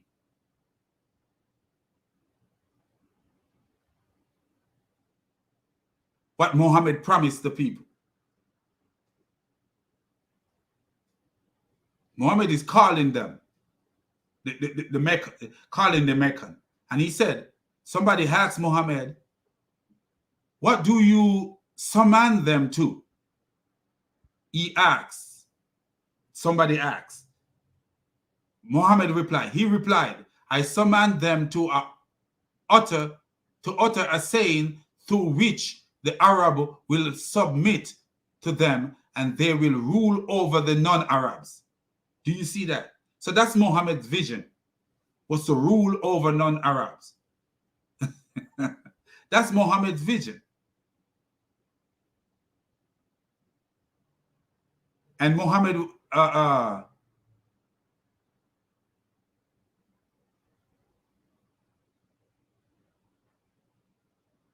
so the people were saying to Muhammad, by God, we will revile you, and your God who commands you to do this. So the things that he was proposing to them was disturbing to them, and that's why they run him out. So here is what he's promising. Then the messenger of God spoke and said, Uncle, I want them to utter one saying. If they say it, the Arabs will submit them, and the non-Arab will pay the jizya to them. So Muhammad's idea was to make people pay. It was all about money. after he was a merchant with his wife. When his wife died, Muhammad's idea start getting erratic. He started wanting to rob people, because this is, if they say it, the Arabs will submit to them, and the non-Arab will pay the jizya to them. He want them to accept his religion so that the Arabs submit to them and non-Arab pay money to them. So it's a way for them to get money.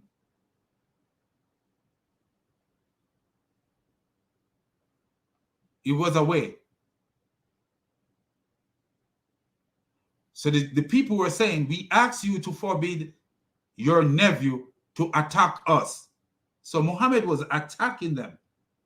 The people are saying, we ask you to forbid your nephew, which is Muhammad's uncle. They're saying this to attack us, but you did not do so.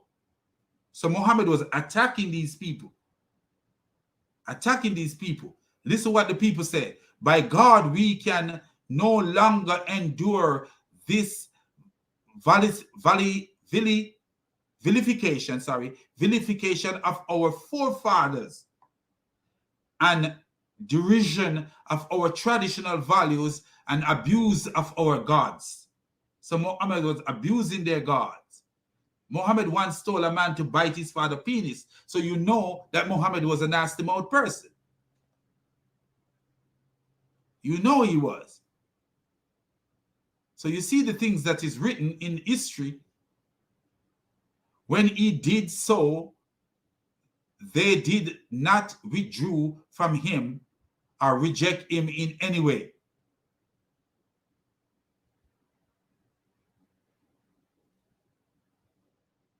So listen, the messenger of God proclaimed God's message openly and declared Islam publicly to his tribesmen. When he did so, they did not withdraw from him or reject him in any way, as far as I heard, until he spoke of their gods and denounced them. When he did this, they took exception to it and united in opposition and hostility to him. So you see, they objected to his departing from their ways and denouncing their God. So they objected to him because he was attacking their lifestyle. You know, you're attacking their lifestyle.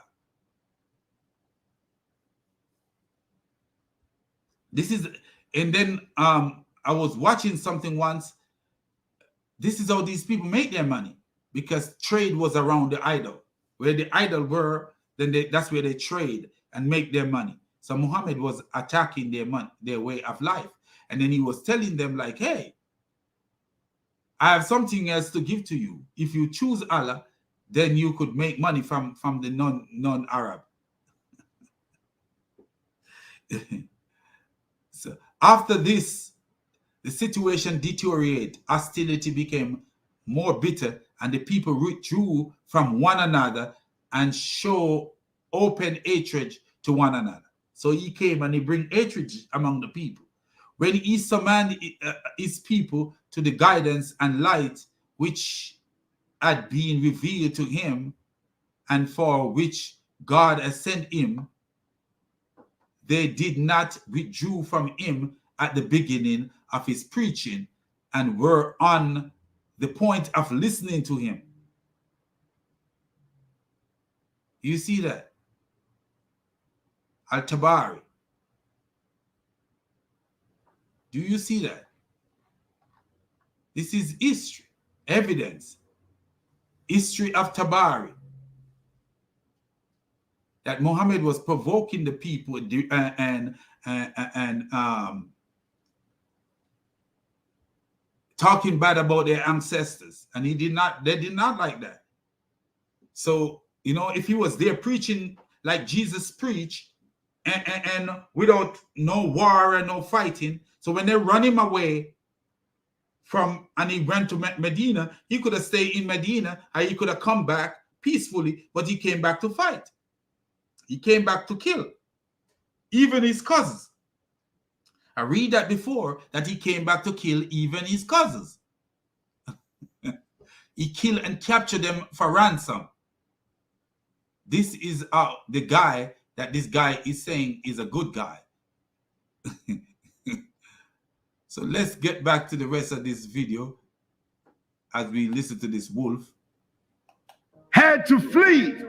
He was persecuted. His followers were killed. He was persecuted and his followers were killed. He was killing people too. He was killing people. The things that they were doing, he was killing people.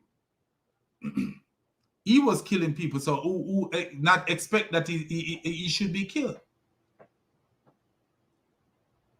He robbed their caravan. He do all kind of craziness to them. You know, he was killing innocent people. But Allah allowed him to come back 23 years later as a victor. He came back 23 years later with a big army and killed his own family and his own relative and capture his own relative for ransom.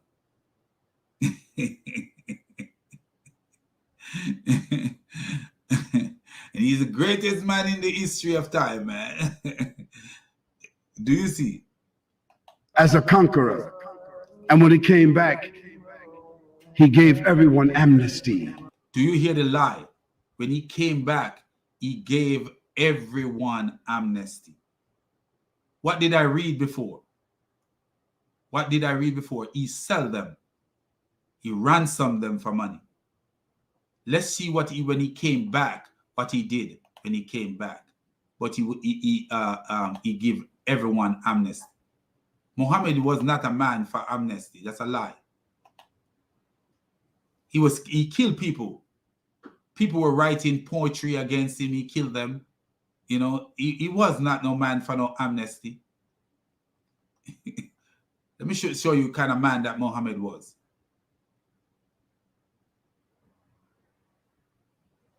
Let me show you the kind of man this guy was. While this guy is selling this man as, oh, he give everyone amnesty.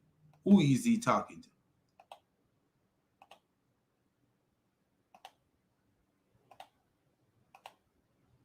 Okay, watch this. O Allah Apostle, we get female captive of our share of booty, and we are interested in the prices.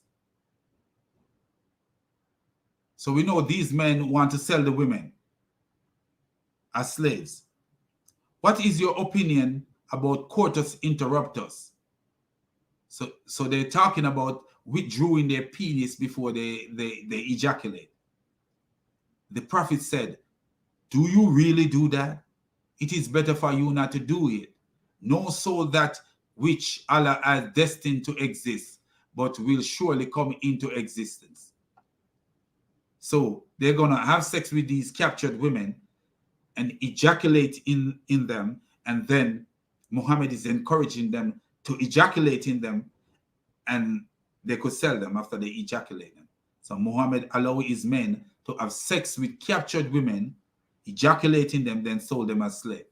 That's the kind of man you were dealing with. He wasn't showing no amnesty. When he came back, he took revenge on everybody who did him any harm. You killing, assassinate people.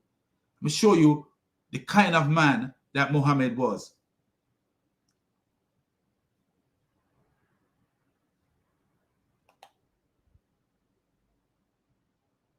Let me show you who Muhammad was. They're sitting here painting a picture of Muhammad other than what Muhammad really was. Okay, let's look at this. Muhammad tortured people, torture men to reveal where they hide their money. Muhammad was a bandit and like a thug. He was like one of those John Gotti, what they call those people, mafia. He was a mafia leader. Let me show you what he did. Talking about Muhammad, like Muhammad is a good person. Muhammad was not, he's a donkey.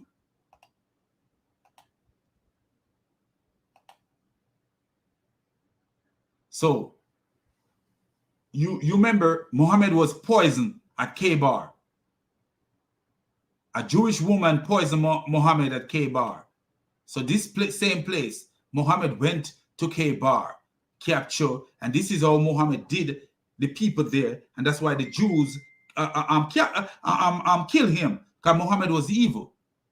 Muhammad didn't die a death like Jesus Christ died. No, Muhammad died because Muhammad was evil. The Jewish woman said, if you were a real prophet, you wouldn't eat the poison. And if you were a fake prophet, we'll get rid of you. Because he was doing so much evil to the people that they decided to kill him. Look, Kinana B. al-Rabbi, who had custody of the treasure of B. al-Nadir, was brought to the apostle, who asked him about it. So this man have custody of somebody else's treasure, and Muhammad asked him about it. He denied that he knew where it was. A Jew, so another Jew came to the apostle and said he had seen Kinana going around a certain ruin every morning early. When the apostle said to Kinana, do you know that if we find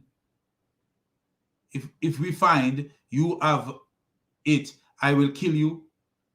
So this is the kind of man that Muhammad was. Do you know that if we find you have it, you lied to me, I will kill you? He said yes. So this man know that Muhammad will kill him. The apostle gave order for the ruin was to be excavated, and some of the treasure was found. When he asked him about the rest, he refused to produce it. Because they cannot trust now Muhammad. Muhammad cannot be trusted. Muhammad make a treaty with people, then break his treaty. So the apostle gave order to Al-Zubair, torture him until you extract what he has. So he kindled a fire with flint and steel in his chest until he was nearly dead. So they light a fire in the man's chest. The apostle delivered him to Muhammad B. Masalama, and he struck off his head in revenge for his brother Mahmud. And this is Ibn Ishaq, Surat Rasul, the life of Muhammad. Page this 1998, page 515. So, and all these things we give the credit to Answering Islam, Sam Shamoun, and people like Samuel Green, because they did these research. The Muslim cannot deny this, because this came from a book. This is how evil Muhammad was. Totally evil. Totally evil. Muhammad was an evil man. Very, very evil. Very, very evil.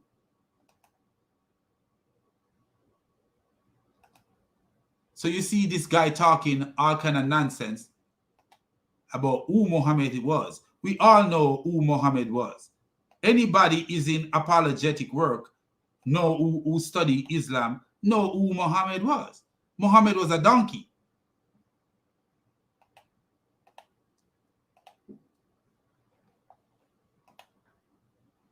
So let's get back to this stupid Mohammedan talking nonsense. He realized his vision. And after that, the Prophet ﷺ spread his message. How was his message spread? By terror. By terror. I already show you guys how the message was spread. by terror. By terror. Muhammad said his message was spread by terror. That's what he says.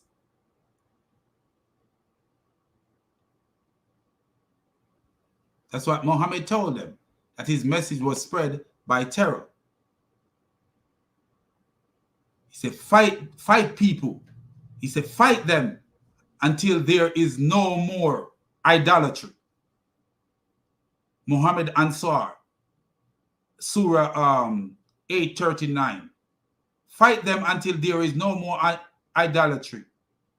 Fight them so that idolatry will not exist anymore and God's religion will stand supreme. Mushin Khan, fight them until there is no more disbelief or polytheist that is worshiping other than Allah, and the religion worship will be for Allah alone. Do you see? What about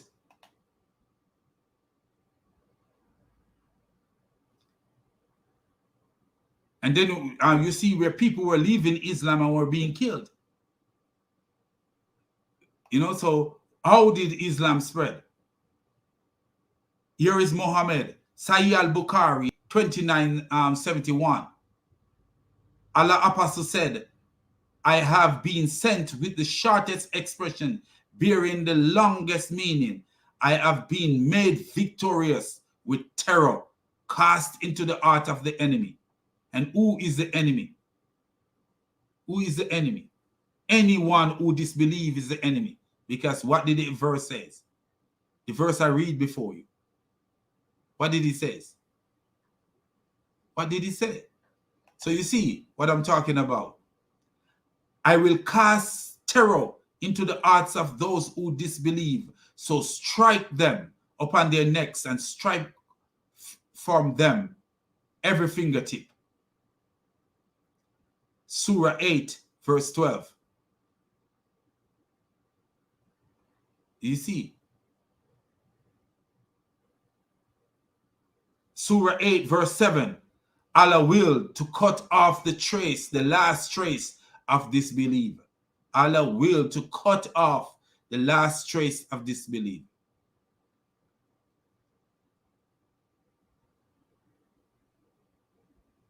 Surah 9:5. And when the sacred month is past, then kill the polytheists wherever you find them, and capture them, and beseech them, and sit in wait for them at every place of ambush. But if they should repent, establish prayer, and give zakah, let them go on their way. Indeed, Allah is the Allah is forgiving and merciful. Merciful and forgiving, but kill the polytheists, fight them. So you see, Islam was spread with war. Islam was spread with war and intimidation. Islam was spread with war and intimidation. Let me show you. Bukhari, volume 9, hadith number 58. Abu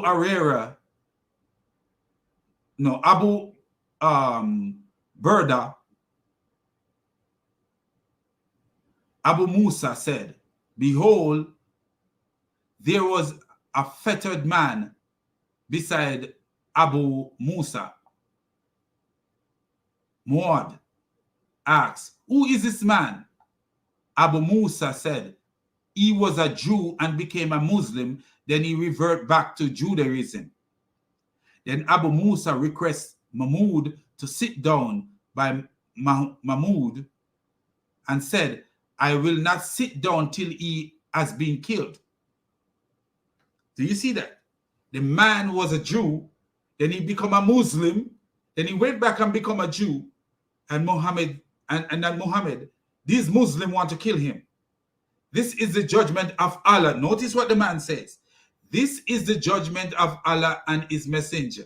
And he repeated 3 times. Then Abu Musa ordered that the man be killed, and he was killed. Do you see that? Bukhari, volume 9, hadith number 57, narrated Ikrima. Some atheists were brought to Ali and he burnt them. Who is Ali? One of Muhammad's right-hand man. And guess what happened to Ali? When Muhammad died, Aisha waged war, Muhammad's wife, waged war with Ali. Literal war. Ali was assassinated. So this is this is the Islam that these idiots want to rule the world. The news of this event reached Ibn Abbas, who said, if I had been in his place, I would not have burned them. Notice what Ibn Abbas says.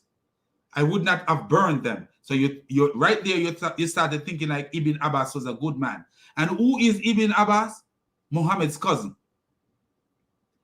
Allah, as Allah messenger forbid it, saying, do not punish anyone with Allah's punishment. So do not punish anyone with Allah's punishment. But guess what? You remember when Muhammad them burn fire on that man's chest so that he would talk about where the treasures were?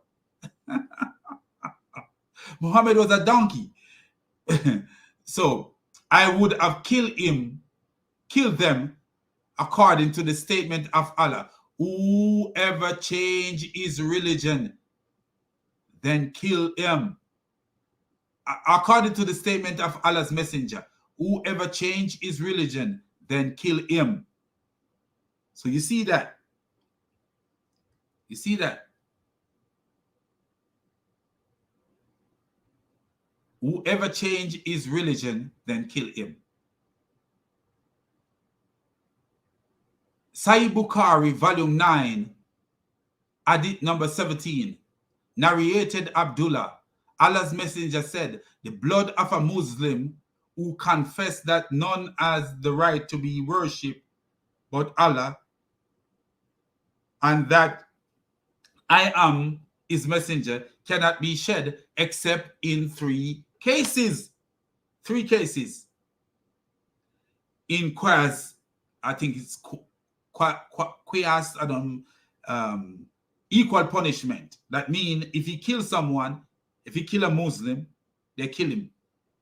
Equal punishment. Not if he kill anyone. If he kill a Muslim.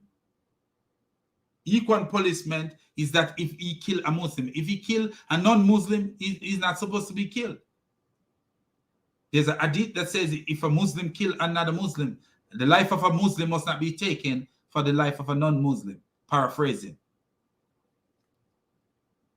For murder, a married person who commits illegal sexual intercourse, and the one who reverts from Islam. So the one who leave Islam and leave the Muslim must be killed. Do you see? So this is the religion that this donkey who this guy is quoting is saying that should rule the world. Ain't that something special? Muhammad is something special. Yeah, he is something so special. Do you see this stupidity? This is the man that they're saying should rule the world. When I say he's special, I mean he's special need. He is mentally ill. So this is the man that these people are saying should rule the world. So let's continue with this stupid video. He spread Islam throughout the peninsula of Arabia so that Islam became established as a state, as a government. He was the ruler, but he was still eating and drinking and dressing the same way that he was doing as he was born and as he grew up. Is that why he was walking around with semen on his clothing? Because he was dressing the same way as he used to dress. He was eating and drinking and dressing the same way. Oh, wow. Do you see that? They make up all kind of story to make this man look good. He was robbing caravan. He was stealing people's stuff, but he was eating and drinking and dressing the same way. What about wife? Did he have one wife like he had before he became a prophet? Or was he capturing women and having sex with them and have many wives? What was it? The latter. Capturing women, having sex with them. The Messenger of Allah, sallallahu alaihi wasallam, he was just and he was fair. Do you see how long it take him to say that? Because he know he lying. Let me show you how just Muhammad was and how fair Muhammad was.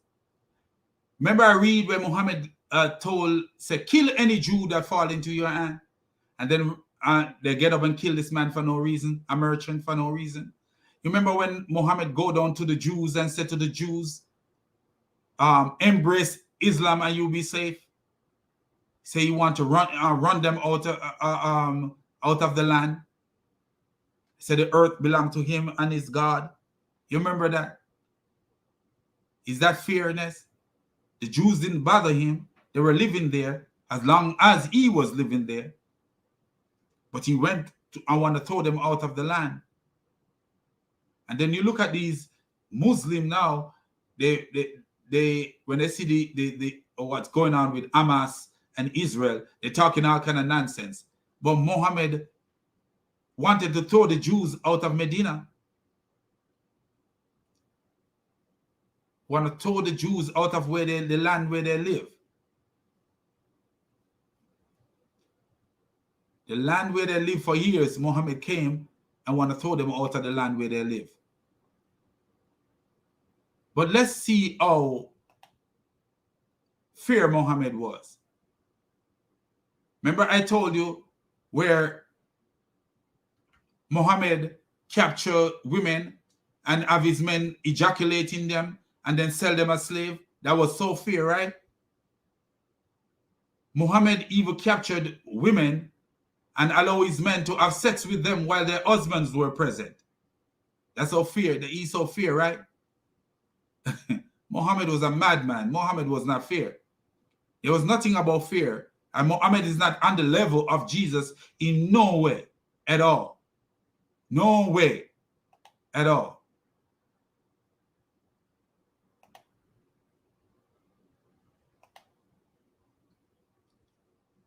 So let me see if I could find that. Okay. Let's show this. Let's share this with you guys. And we see how fair Muhammad was. Because Muhammad was not fair. Muhammad was a very evil person. Even to his fellow Muslim, Muhammad was evil to his fellow Muslim. Let's show you how Muhammad was evil to his fellow Muslim. Notice what the name of the chapter is. Let me make it so you guys could see. I hope you guys could see. I read it. I'm not the best reader, but I'm a dumb person, but I can read. Chapter 23. He upon whom Allah's apostle invoke curse, whereas he in fact did not deserve it. Do you see that? Do you see what the chapter name? He upon whom Allah's apostle invoked curse, whereas he in fact he did not deserve it. It would be a source of reward and mercy for him. And Muhammad was fair. Muhammad was a fair person. Muhammad had no fairness in him. Muhammad was an evil donkey, galloping, till they poisoned his ass. Muhammad was a nasty person, a very nasty person. Look at this. Let's show you the kind of person Muhammad was. So let's scroll down past that topic. And we'll show you what kind of person Muhammad was. Muhammad was not a decent person. He was not good. Aisha reported that two persons visited Allah's messenger, and both of them talked about a thing and which I am not aware, but that annoy him, and he invoked curse upon both of them and hurl malediction. What's a malediction? That means he cursed them and called profanities, using profanities. He would just cursing these people out. And when they went out, I said, Allah Messenger, the good would reach anyone, but it would not reach those two. He said, why? Why so? I said, because you have invoked curse and hurled malediction upon them. He said, don't you know that I have made a condition with my Lord, saying thus, O Allah, I am human being, and that for a Muslim whom I invoke curse or hurl malediction, may it be a source of purity and reward. So the man could not control his temper. So guess what? He make a deal with his made of God that whenever he curse somebody, let it be blessing. And this is the donkey that this guy is saying never was nice to everyone. Let's go back and see what he says. I want to make you guys hear what this donkey say, and then we go back to all the people Muhammad disrespect. Let's go back to what this donkey is saying, so we could we could see.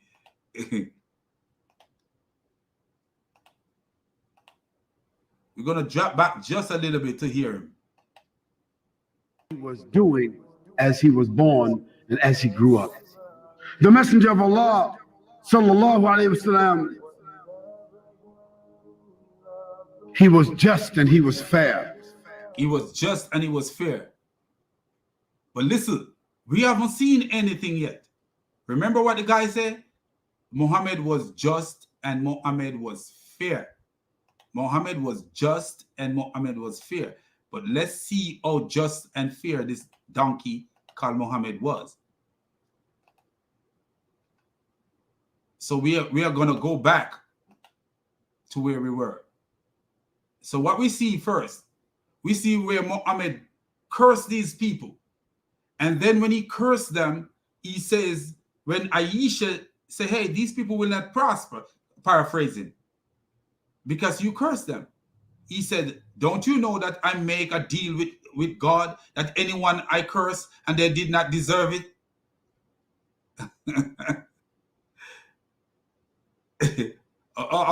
Muslim, anyone upon whom I invoke curse or malediction, make it a source of purity or reward. So cursing them is a source of purity and reward. Wow. In which world is that? Which world is that? Now listen to this now. Let's read some more. And we see the donkey Muhammad was. This is a different hadith. So the first hadith was Sahih Muslim, book 32, number 6285. Now this is Sahih Muslim, book 32, 6286. Listen to this.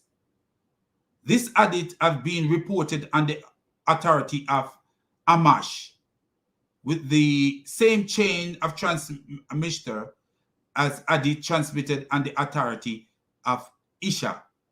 The words are, we have a private meeting with them and hurl malediction upon them and curse them and sent them out. So Muhammad have a private meeting with these people and curse them out and then send them out. And this is the bad one right here. Abu Hurairah reported that Allah Messenger, Allah Apostle, are saying, O Allah, I have made a covenant with thee against which thou wouldest never go. I am a human being, and thus for a Muslim whom I give any harm, or whom I scold, on, or upon whom I invoke a curse, or whom I beat. So Muhammad was beating Muslims. He was so just that he was beating Muslims, man. What a just guy. If you want to see a just guy, oh I, oh I, oh I, look for Muhammad. He may be dead, he may be dead. Congo worm is coming out his head. But you just look for Muhammad. So this, Muhammad was so just. Look how just Muhammad was.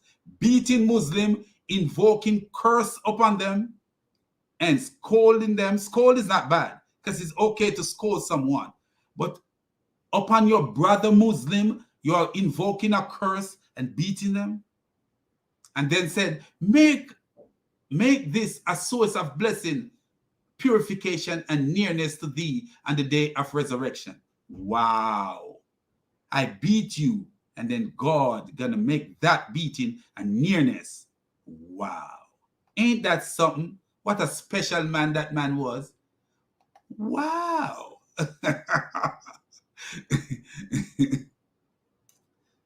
Here goes another one.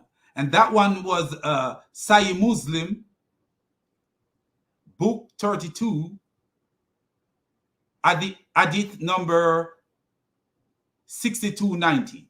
And then this one is Sahih Muslim, book 32, hadith number 6293.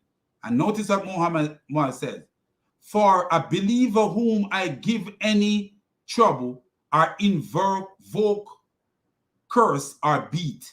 So Muhammad was beating people, but he was such a nice guy. He was such a nice guy. I wish I knew this guy. He's so nice.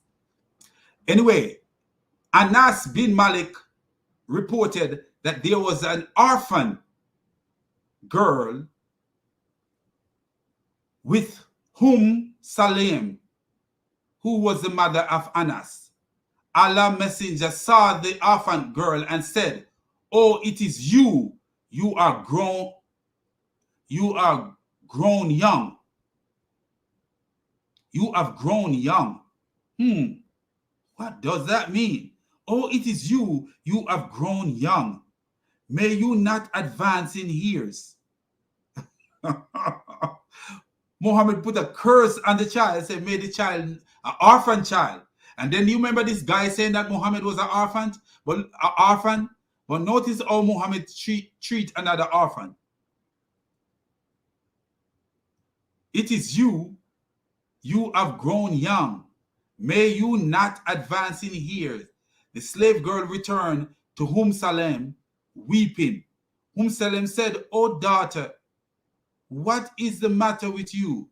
She said, Allah apostle invoke a curse upon me that I should not grow in age, and thus I will never grow in age.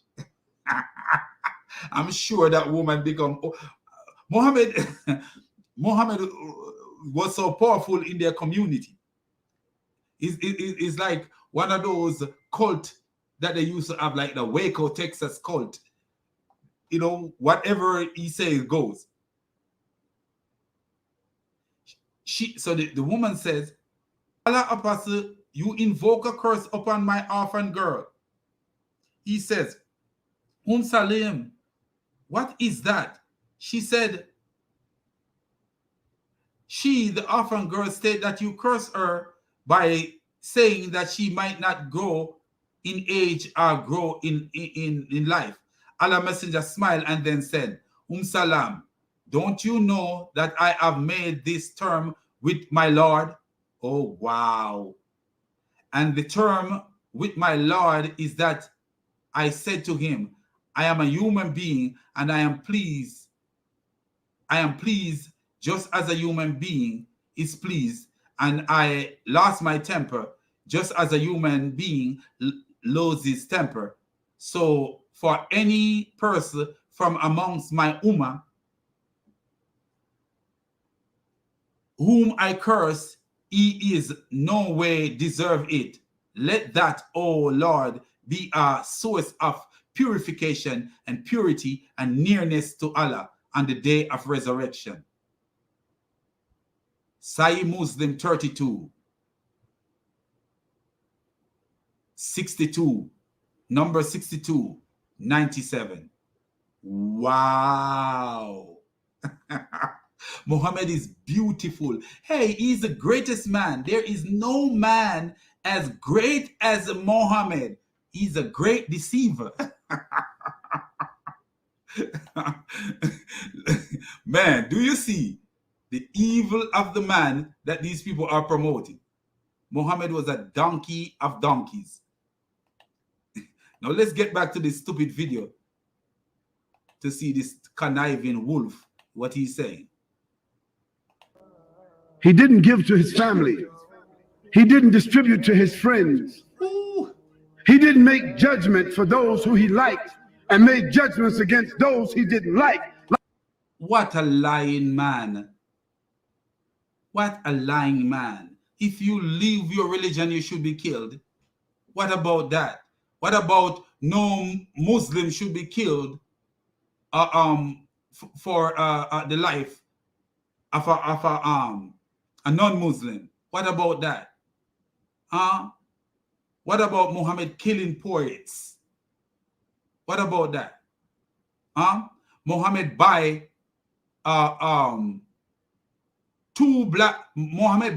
one Arab slave using 2 black slaves to pay for the Arab slave. What about that? What is wrong with this dumb donkey thinking he know Muhammad? Like the kings, like the presidents, like the chairmen, like the rich people. Muhammad was worse than every president in the United States. Every one of them. The worst one of them.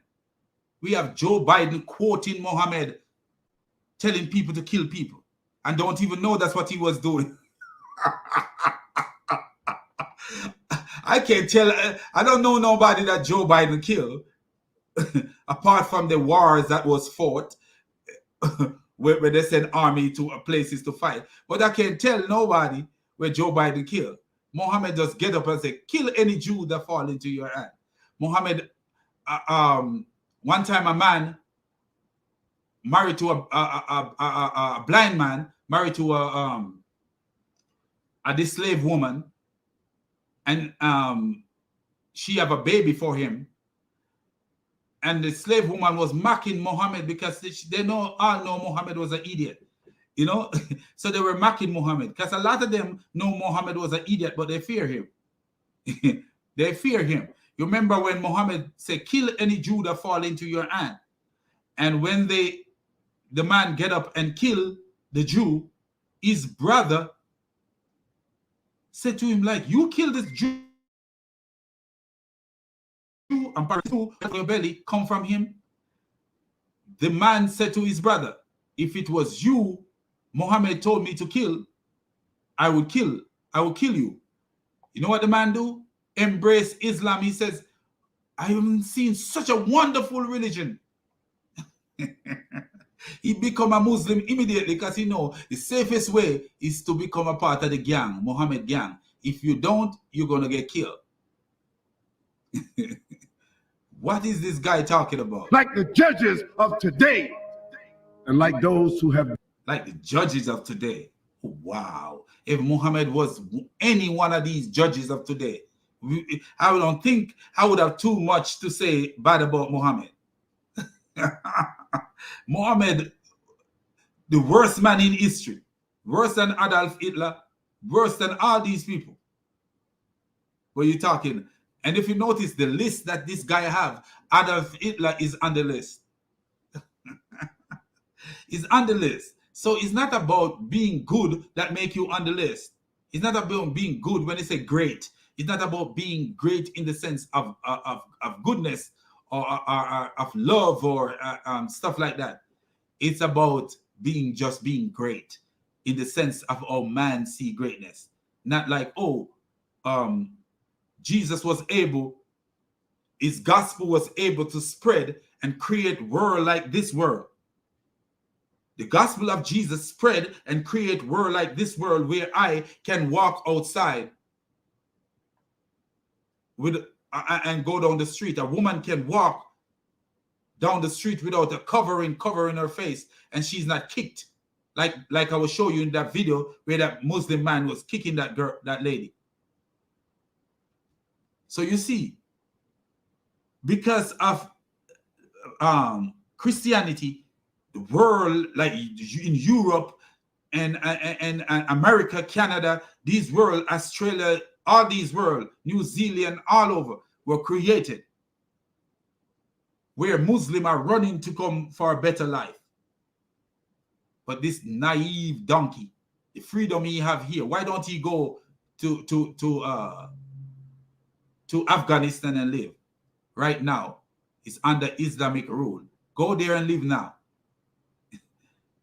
He's talking about all these things and making up all these lies. Done it throughout history.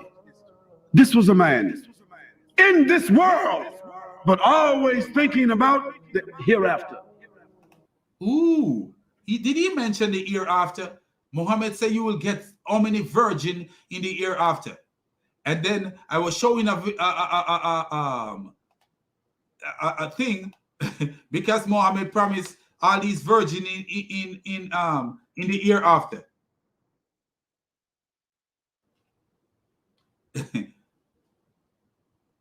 Here it is. I was showing you all these.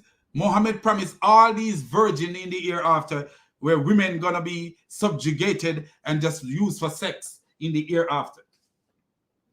So one Muslim asks, let me make you guys see this, because we need to see this, what Muhammad was thinking about the hereafter. Muhammad mind was on sex in the hereafter, walking around with semen on his clothes in this life, and he's in the hereafter, he's worried about sex. Let me show you. So Muhammad promised these people all these virgins in Jannah, in the hereafter. the imaginary hereafter. And guess what? This is what one Muslim came up with. So we're going to let you guys see this as much as I can. I still need to learn a little bit about this platform so I could share better. Okay. So the question is, does sexual life exist in paradise? It says submitted by Hussein on Tuesday, June 7th, 2010 at 11:13 in the morning.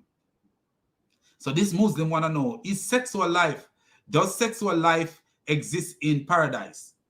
He already know that. So I don't know why he was asking. He already know the fake promise of Muhammad. But look what happened here now. Let's show you guys what happened. Let's see what this guy gonna say. This guy, man, I'm telling you, Islam is a mess. Islam is a mess. Look what the guy said. And you will see how Muhammad's life was on the afterlife. Muhammad's mind must be, he have to be on the afterlife. Okay, here is the guy. So he answered the question. Then he get down to a point where he says, a human being will be able to present in many places at the same time. If you're going to get 72 virgin, you better get power. I remember when I was a young kid, I maybe about 19 years old, I wrote a poem and it says, one woman is a blessing. Many women is Hell's Gate. It is, because the closest, I'm telling you, God warned the kings of Israel. He told them, don't have many wives. And one of the reasons he was telling them, because their mind might change away from him. Women, one is sufficient. You are one man, you don't need more than one wife. Look, so he says, they will be omnipresent. Just to have sex. Because the question is sexual life does sexual life exist in paradise? But he's saying that one man will be able to be present in many places at the same time. Do you see that? So why would Muhammad's mind not be on the afterlife when he used to walk around with semen on his clothes? Why? Do you see? When you're not thinking, man, you will say anything. You will say anything when you're not thinking. Muhammad was thinking about the sex that his demented mind tell him about. That's what he was thinking about. So I don't think I'm gonna go to the end of this video. I'm gonna go a little more. Because Allah said to him the ayah, Al-akhiratu khayrun wa abqa. The akhirah is better for you and for everyone else. Oh, why wouldn't it? Why wouldn't it? If you got a carnal, dirty mind, why wouldn't be the afterlife better than this life? If in this life, a man can only have 4 wives, in the other life, he could have his 4 wives plus all these extra virgin and little boys serving him. Wow. So that's what make his mind was on the, that's what put his mind on the afterlife. Than what is present. His message was to call humanity to the worshiping of the Creator. Who is the Creator? Who is the Creator? Muhammad made up that God called the God the Creator. The God have never created. What have Allah done during the life of Muhammad to show that, hey, I am the Creator? I am the Creator. When Jesus was here, we see where Jesus do miracle, creative miracle. The dead was raised. The dead was raised. The blind see. Stuff like that. What have Muhammad done to make no one believe that his God is the Creator? Nothing at all.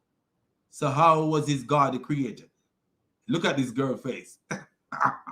She'd be like, wow, he was such a great guy. I wish I knew him when I was there. And to destroy all kinds of injustice in the earth. And to establish and to destroy all kind of injustice in the earth when he was beating his own fellow Muslim. Wow. Isn't he a beautiful man? Wow. My father was not beautiful like Muhammad because my father did not beat my mama, and my father he did not beat his companion. So Muhammad is more beautiful than my father.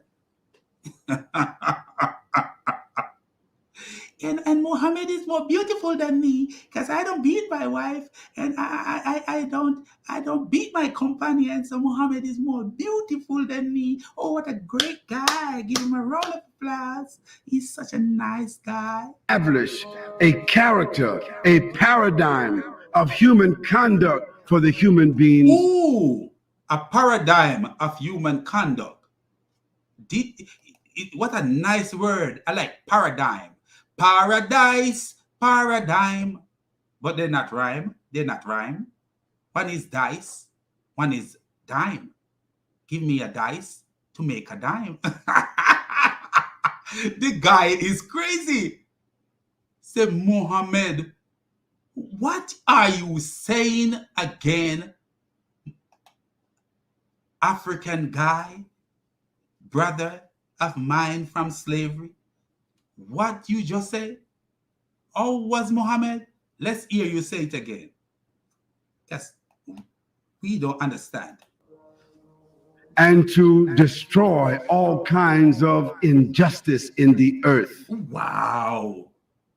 Destroy injustice in the earth when he was beating his fellow Muslim and cursing them. Wow, what justice is that? Wow. I wouldn't even beat my enemy, and I would not curse my enemy. So what is this guy talking about? Injustice in the earth? Is it justice to curse and beat your fellow Muslim? Is it justice to beat your wife in the chest so that it hurt, she caused her pain? Huh? Is it justice to sit by and watch Abu Bakr and Umar beat your wives? Is that justice? Is it justice to have sex with a 9-year-old baby? Is that justice? Is it justice to torture a man so that he could disclose where his wealth is? Is that justice? Is that justice to kill Mansour because he called Islam the religion of wickedness? Is that justice? Is that justice to kill people who leave Islam? Is that justice? Stop your noise, you filthy scum. And to establish a character, a paradigm of human conduct for the human beings to follow. Ooh, of human conduct. Oh, wow. Wow. Take my adoptive son's wife. Should I follow? Should I adopt a child and when he grow up, I take his wife? Should I? Is this the kind of person that you want us to follow, you filthy scum? Isn't this guy filthy to know that Muhammad did all these things and come here trying to polish this donkey to make him look like a racehorse? What kind of folly is this? I call him filthy because he's filthy. He's selling lies on the black market. Black market. I'm talking about the skin color right now. And look at her. She black and she's buying it. Look what she's going to say at the end. Oh my God, he's so cute. I wish I knew him. I would have been like, oh, Allah Apostle, I love you, man. It's crazy. If one reads the Quran, you will see on every page that message comes through on every single page. Ooh, what message are you talking about? Like kill the polytheists wherever you find them and strike off their fingertip and cut off their neck? Is that what you're talking about? Or are you talking about having sex with any woman for your own pleasure? Is that what you're talking about? That Muhammad could marry any woman who give herself to him and he could sleep with slave women and is that what you're talking about? Is that what you're talking about? I don't know much, but I don't know. This guy is crazy. Something is wrong with this. What is wrong with him? Somebody better call 911. Let us take him to the psych ward and see if they could do something about his brain. Maybe he needs some Seroquel, some Restoril, some Aldol. What about, let me see what else they could give to him. Something for bipolar, because I don't know, something wrong with him. I don't know, but something. Oh, they could give him some Depakote. Oh yes, they could give him some Depakote. And they could give him one of those Inviga. So what they call it is an Inviga shot. Oh yeah, they should give him a shot, man. I don't know what is wrong with this guy. Together is a wonderful place to be. Oh, look That's at why them. CareSource will always be by your Muhammad. side, Oh with so much more than. This is what sets Muhammad, peace and blessings be upon him, from any other ruler. Ooh. Oh, set him apart from Jesus of Nazareth, who told you to love even your enemy, while Muhammad was capturing his enemies, having these men have sex with the wife of his enemy in the front of their face. So what are you talking about? What set him apart from any other ruler? You are lying to your teeth, brother. Brother, let me see if there's space in your teeth, because you're making big lies through your teeth. And small lies cannot come to teeth like those if it's not spacious. I don't know what's wrong with this guy. Any other prophet, messenger, individual. The Prophet sallallahu alaihi wasallam, never in his life did he ever lift his hand to hit any human being. Wow! Wow! Wow! Did I hear that right? Can we go back and play it again? Wow! Alayhi wasallam. Never in his life did he ever lift his hand to hit any human being. Wow! Ever. Did he say that? Did I hear him right? Did I hear him right? Now let's read what Aisha said. I said, Messenger of Allah, may my father and my mother be ransom for you. And then I told him the whole story. He said, was it the darkness of your shadow that I saw in front of me? I said, yes. He struck me on the chest, which caused me pain. And then said, did you think that Allah and his apostle would deal unjustly with you? You see what I said?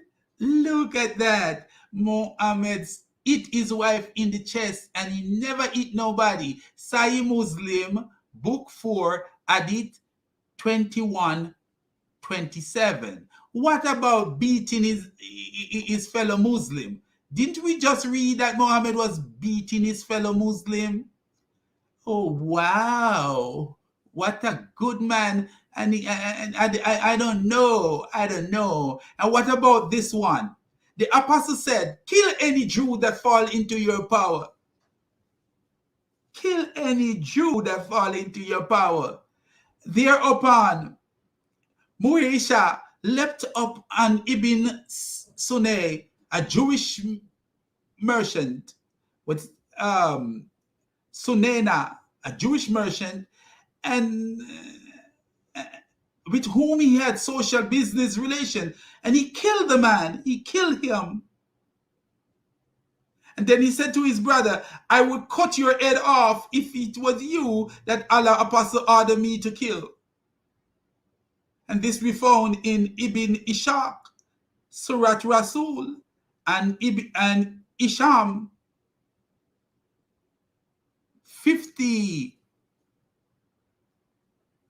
554. You see how dangerous Muhammad was? Anyway, not only that, Muhammad was beating his companion.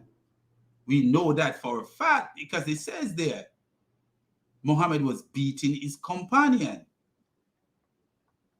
Do you remember me reading that Muhammad was beating his companion?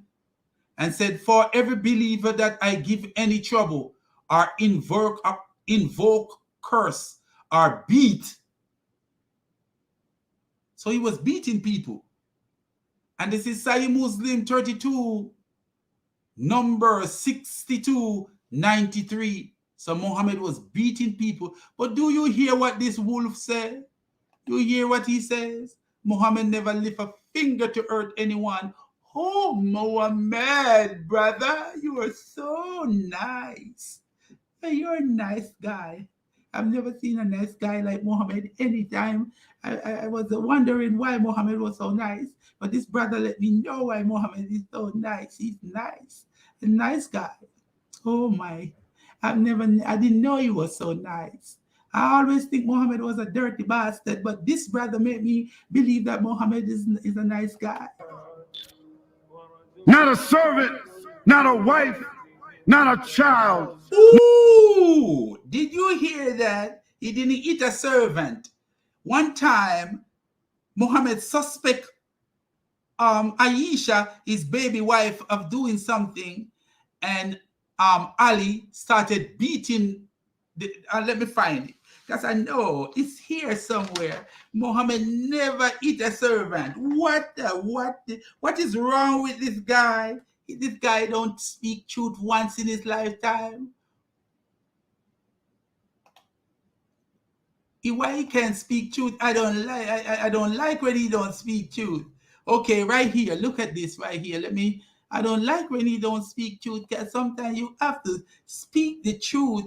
You can't just live like that all the time of your life. Anyway, here we go. So we're gonna give this guy a donkey laugh, because this guy is a donkey.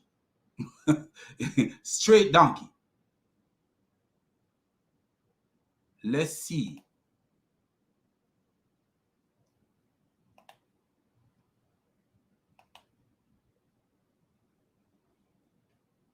To let's find it. I think this is not the one. Okay, let's see if it's there. We share this. Muhammad never beat. Okay, so I think we are sharing it now. So let's see if Muhammad ever. He may not be the one whose hand beat the slave, but he was beating Muhammad. Muhammad also allowed slaves to be harshly beaten. When his wife was being examined as to whether or not she committed adultery, Muhammad's son-in-law, Ali, brutally beat Aisha's slave in front of Muhammad in order to ensure that she tell the truth about Aisha. Here is the quote from Ibn Ishaq, Surat Rasulah. So the apostle called Burera, Aisha's slave, to ask her, and Ali got up and gave her a violent beating. Tell the apostle the truth. Did Muhammad stop? Huh? Muhammad also allowed newly captured slaves to be used for sex. We already read some of those. So you see that? Muhammad is nothing that these Muslims paint Muhammad to be. Muhammad was an evil donkey. Straightforward, evil donkey. And when I say a donkey, I don't mean a donkey like this one. Muhammad was not a donkey like this donkey right here. This donkey is better than Muhammad. This donkey right here, Muhammad is not in the class of this donkey right here.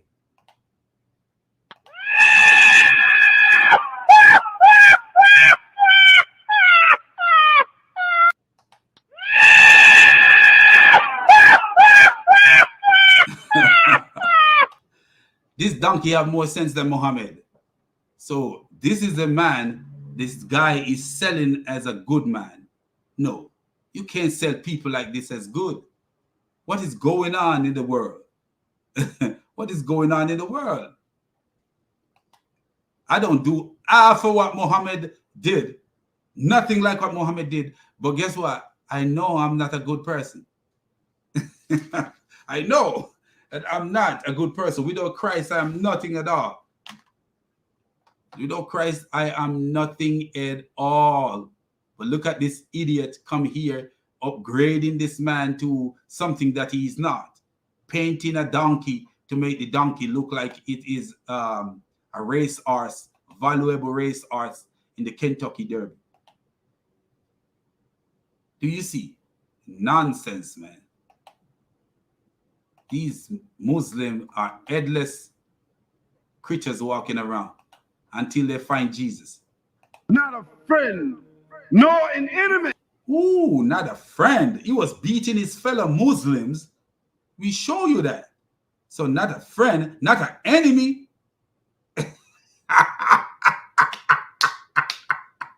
He was killing people who were evil, his enemy. Oh, wow. Wow. Except when that enemy was opposing Allah. That's a lie. You don't have to oppose nobody to die. The Quran didn't say that. The Quran said, kill the polytheists wherever you find them. Nothing about no opposition. The Quran also says, the Quran also says, Allah wish to destroy the trace of to wipe out, to cut the trace of unbelievers. He said to fight them until there is no more disbelief. So, Quran said, I will cast terror into the heart of those who disbelieve. So cut off their fingertip and cut off their neck. Strike them on the neck and strike off their fingertip. So you see, how is this man come here lying like that? And opposing the message. And when the companions of the Prophet sallallahu alaihi wasallam used to look for him on the battlefield, they said, Wallahi, we found him in the middle of the enemies. Ooh, did he just say that again? Didn't I just show you that Muhammad was at the back of the battle? Didn't I just show you that Muhammad was fighting from the back? He wasn't even fighting. He was not even fighting, man. He was not even fighting. Muhammad was not even fighting nobody. Right here, we see it right here. So let's quote Sahih Muslim 2770. In the battle of Uhud, Muhammad did not fight. He did not fight. He was calling them back while they run to their death. He called them back. He was at the back calling them, come back, while they run, and 70 of them died.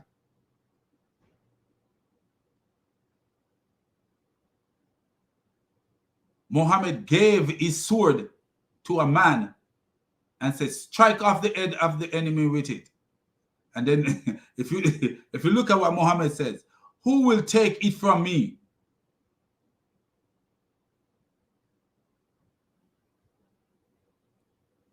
Then he says, who would take it in order to fulfill its right? It is your sword. Fulfill the right.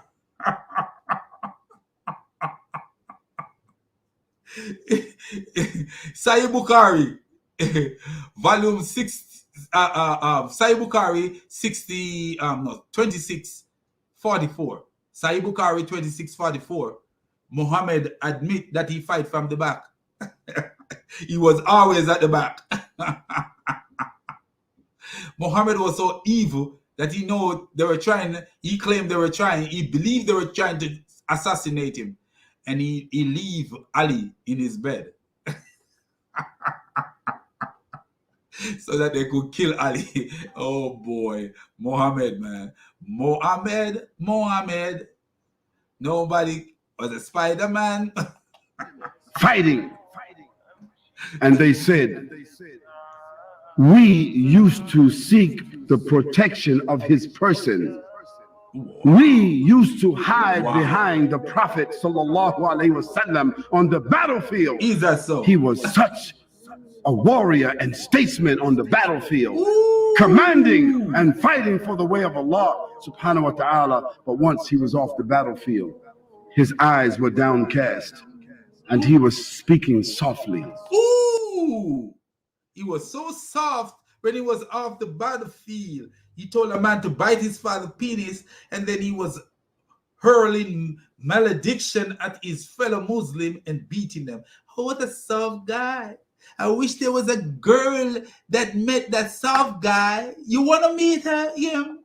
This girl here look like she want to meet him. Look how serious she's looking.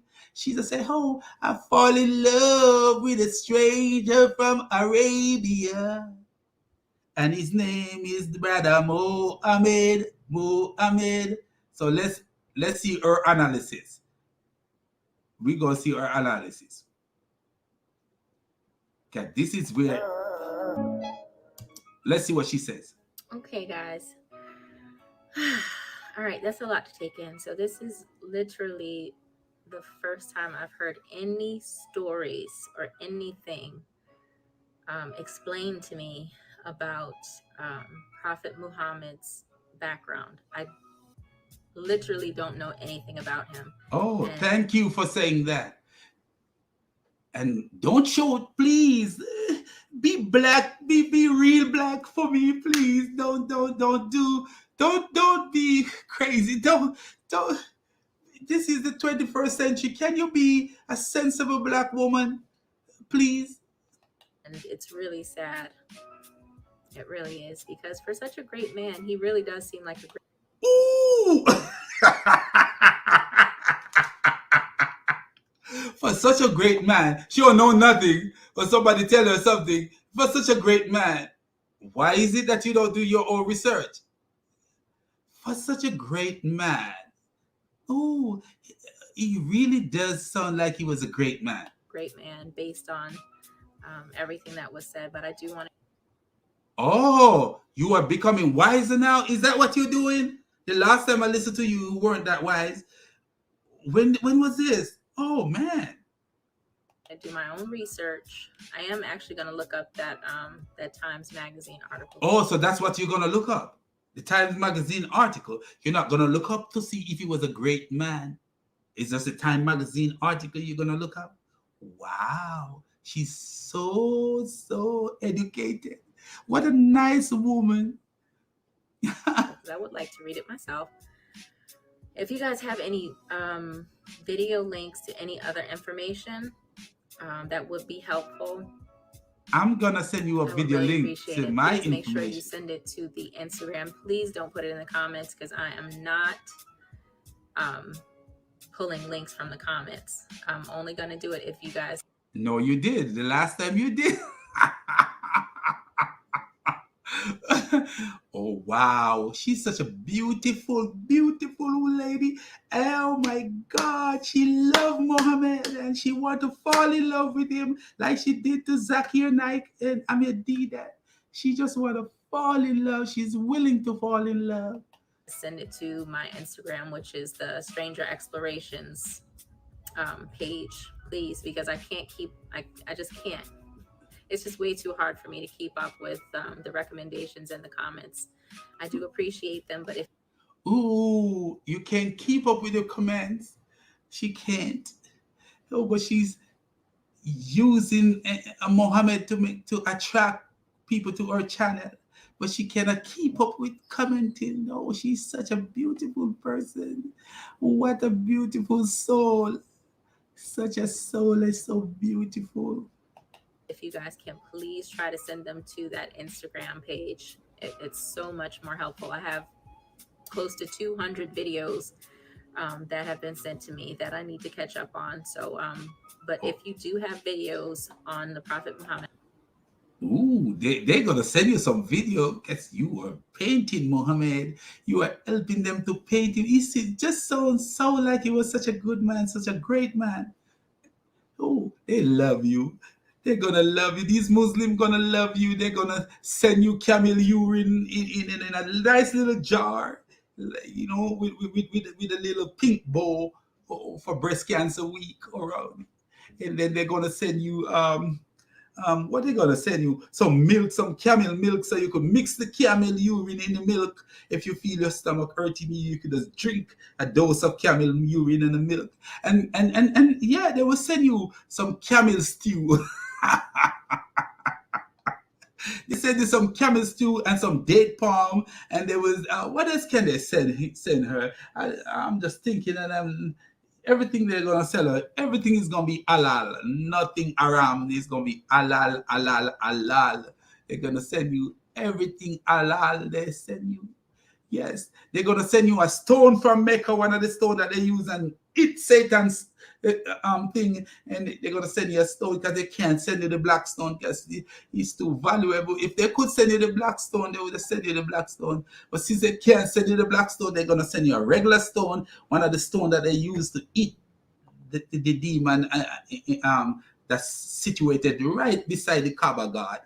They're gonna just send you a stone and you're gonna be worshiping that stone and you're gonna be fine. If you don't find Jesus, you're in trouble. And I would really like for you to send them to me. I know that I think I scrolled through YouTube and saw one more link. It might have been through Merciful Servant, I'm not sure, but I'm going to take a look at that. Oh, she knows them. Merciful Servant. Do you see? She knows them. I saw his name pop up several times, so I would like to watch those videos as well, because I do not know anything about Prophet Muhammad, and it's so unfortunate. Ooh, why? Because as a prophet of God, like, ooh, as a prophet of God.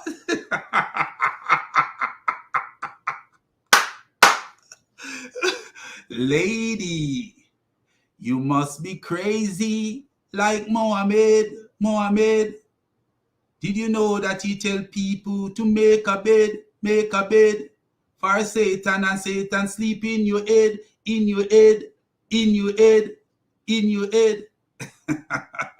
Why don't I know about him? Why? What do you want to know? Do you want to know about Muhammad?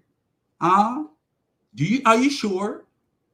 That's really disturbing to me, and I feel like, there's just so much stuff. Oh, so you jump on this reaction video and you say, oh, let me learn something about Muhammad before I jump on this reaction video. Wouldn't you think that would be a better idea to do that first before you start reacting and calling him a great man? He seems like he's a great man. Don't you think that would be a better choice for you to, before you start reacting to and naming your stuff, Prophet Muhammad, the greatest man in history? What is going on? What a lady, what a lady, what a lady. Let me see what she write down here. Oh, subscribe to the channel. Well, if you want to support the channel, go to Patreon. Oh, wow. What is she doing to be needing Patreon support? Are you telling people about Jesus? Are you telling people you just don't even know about? You're telling people about something you don't even know about, and you want people to support your channel. Go to Patreon and support me. Wow. And then she got this fit happy diva, and then she got another one. She got 3 channels, and this is a big one because the Muslim, they just love her. 333,000 views and something like this. Wow, my sister, happy birthday to you. You're being born today. What a calamity. That either we've been lied to about, or there's so much stuff That we've been lied to about. You have to do your research first, sister, before you start talking about who's lying. Wow, ain't you a beautiful woman? that has been hidden. Hidden? Ain't nothing hidden. The time you going around reacting to Muslim videos, you go research to see who these people are. Nothing is hidden. You are hiding yourself from reality. So much is being hidden. I'm sure people have responded to your video before and show you that what you're saying. This one said, we love him more than we love ourselves. Zayden Smith.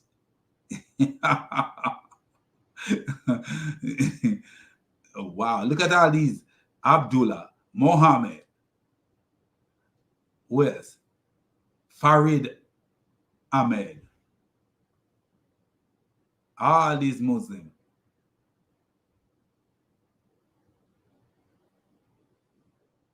All these Muslims. Look at this. I am Hindu, but I admire Prophet Muhammad the most. Wow. You're Hindu.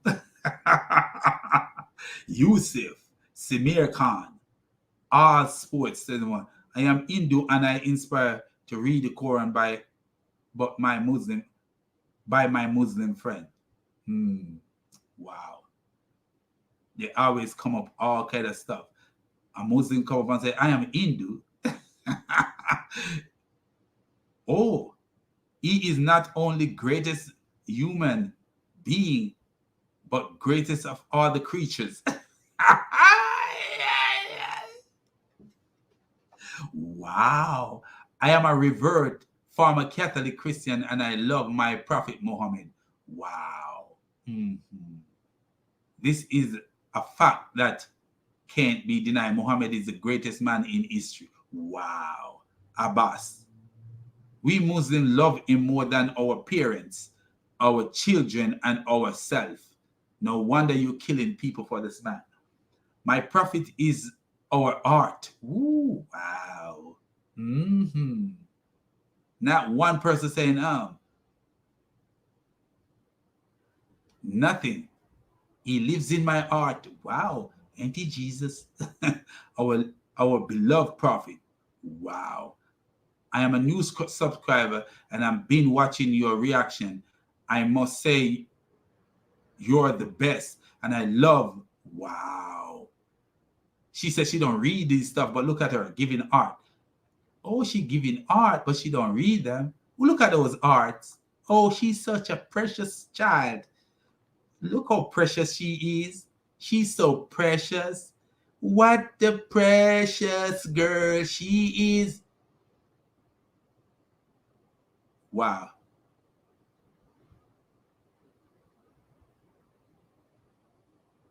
One said, your interest for knowledge simply amazed me, inspiring. Actually, thank you. If she have any interest for knowledge, she would have learned first before she go react. What's this? Look, she's reacting to another Mohammedan. Reacting to another Mohammedan. This time she reacting to, who is this? Try not to laugh challenge, and it's a Muslim. Oh boy, she's so precious. Here goes another guy. I am no longer Christian. Why I'm no longer Christian? Well, this FTD speaks. He's another hypocrite. He's another hypocrite. There's another one call himself open-minded Christian. Wow. But anyway, I'm gonna say peace out, peace out, peace out. I love you all. It's been a long time. I've been on here for a long time. I'm gonna get me a bath and go to the gym to see if I could do 45 minutes in. My brother Sam Shamon inspired me to go back as an old man to the gym to start working out, start eating right. So I'm now cut back on my carb, all the carb and fried food and American burger. I'm eating American steaks and American chicken grill. And if I see me drinking, I'm drinking. I think I have a slight little addiction to pop. So I am drinking just pop, water and pop and a little pop, but not too much. I take a half glass here. So if you see me sipping something that look red, I like ginger cream soda, and I like what's the other one called? It's a ginger ale with something, cranberry ginger ale. So you see, but as time goes on, I want to stop the pop, really. Try to put myself on water alone and just go back to my healthy life. I used to have a healthier life when I was younger. But you know what? When you work too much, sometimes you don't have time for your body. So I cut back on my working. And so I could get some time to take care of myself, travel a little bit. Anyway, so blessings to all the people. Glory be to the triune God, the God above all gods, the creator of the universe. Thank you, Father, for sending your son, Christ Jesus. And thank you, Lord Jesus, for coming and dying for my sins. Thank you, Holy Spirit, for staying with me and reminding me who Jesus is and the right path to go, and giving me wisdom to look into things and see where evil lies and where goodness lies. Help me to have a pure and clean heart. Forgive me of my sins and trespasses. And bless everyone who watch my channel. And please subscribe. I'd appreciate if you guys subscribe to the channel. Help it to grow, to get somewhere. Because it's it's educational, especially for the people who don't already know. It's very educational. So I'm going to say peace out and God bless you all.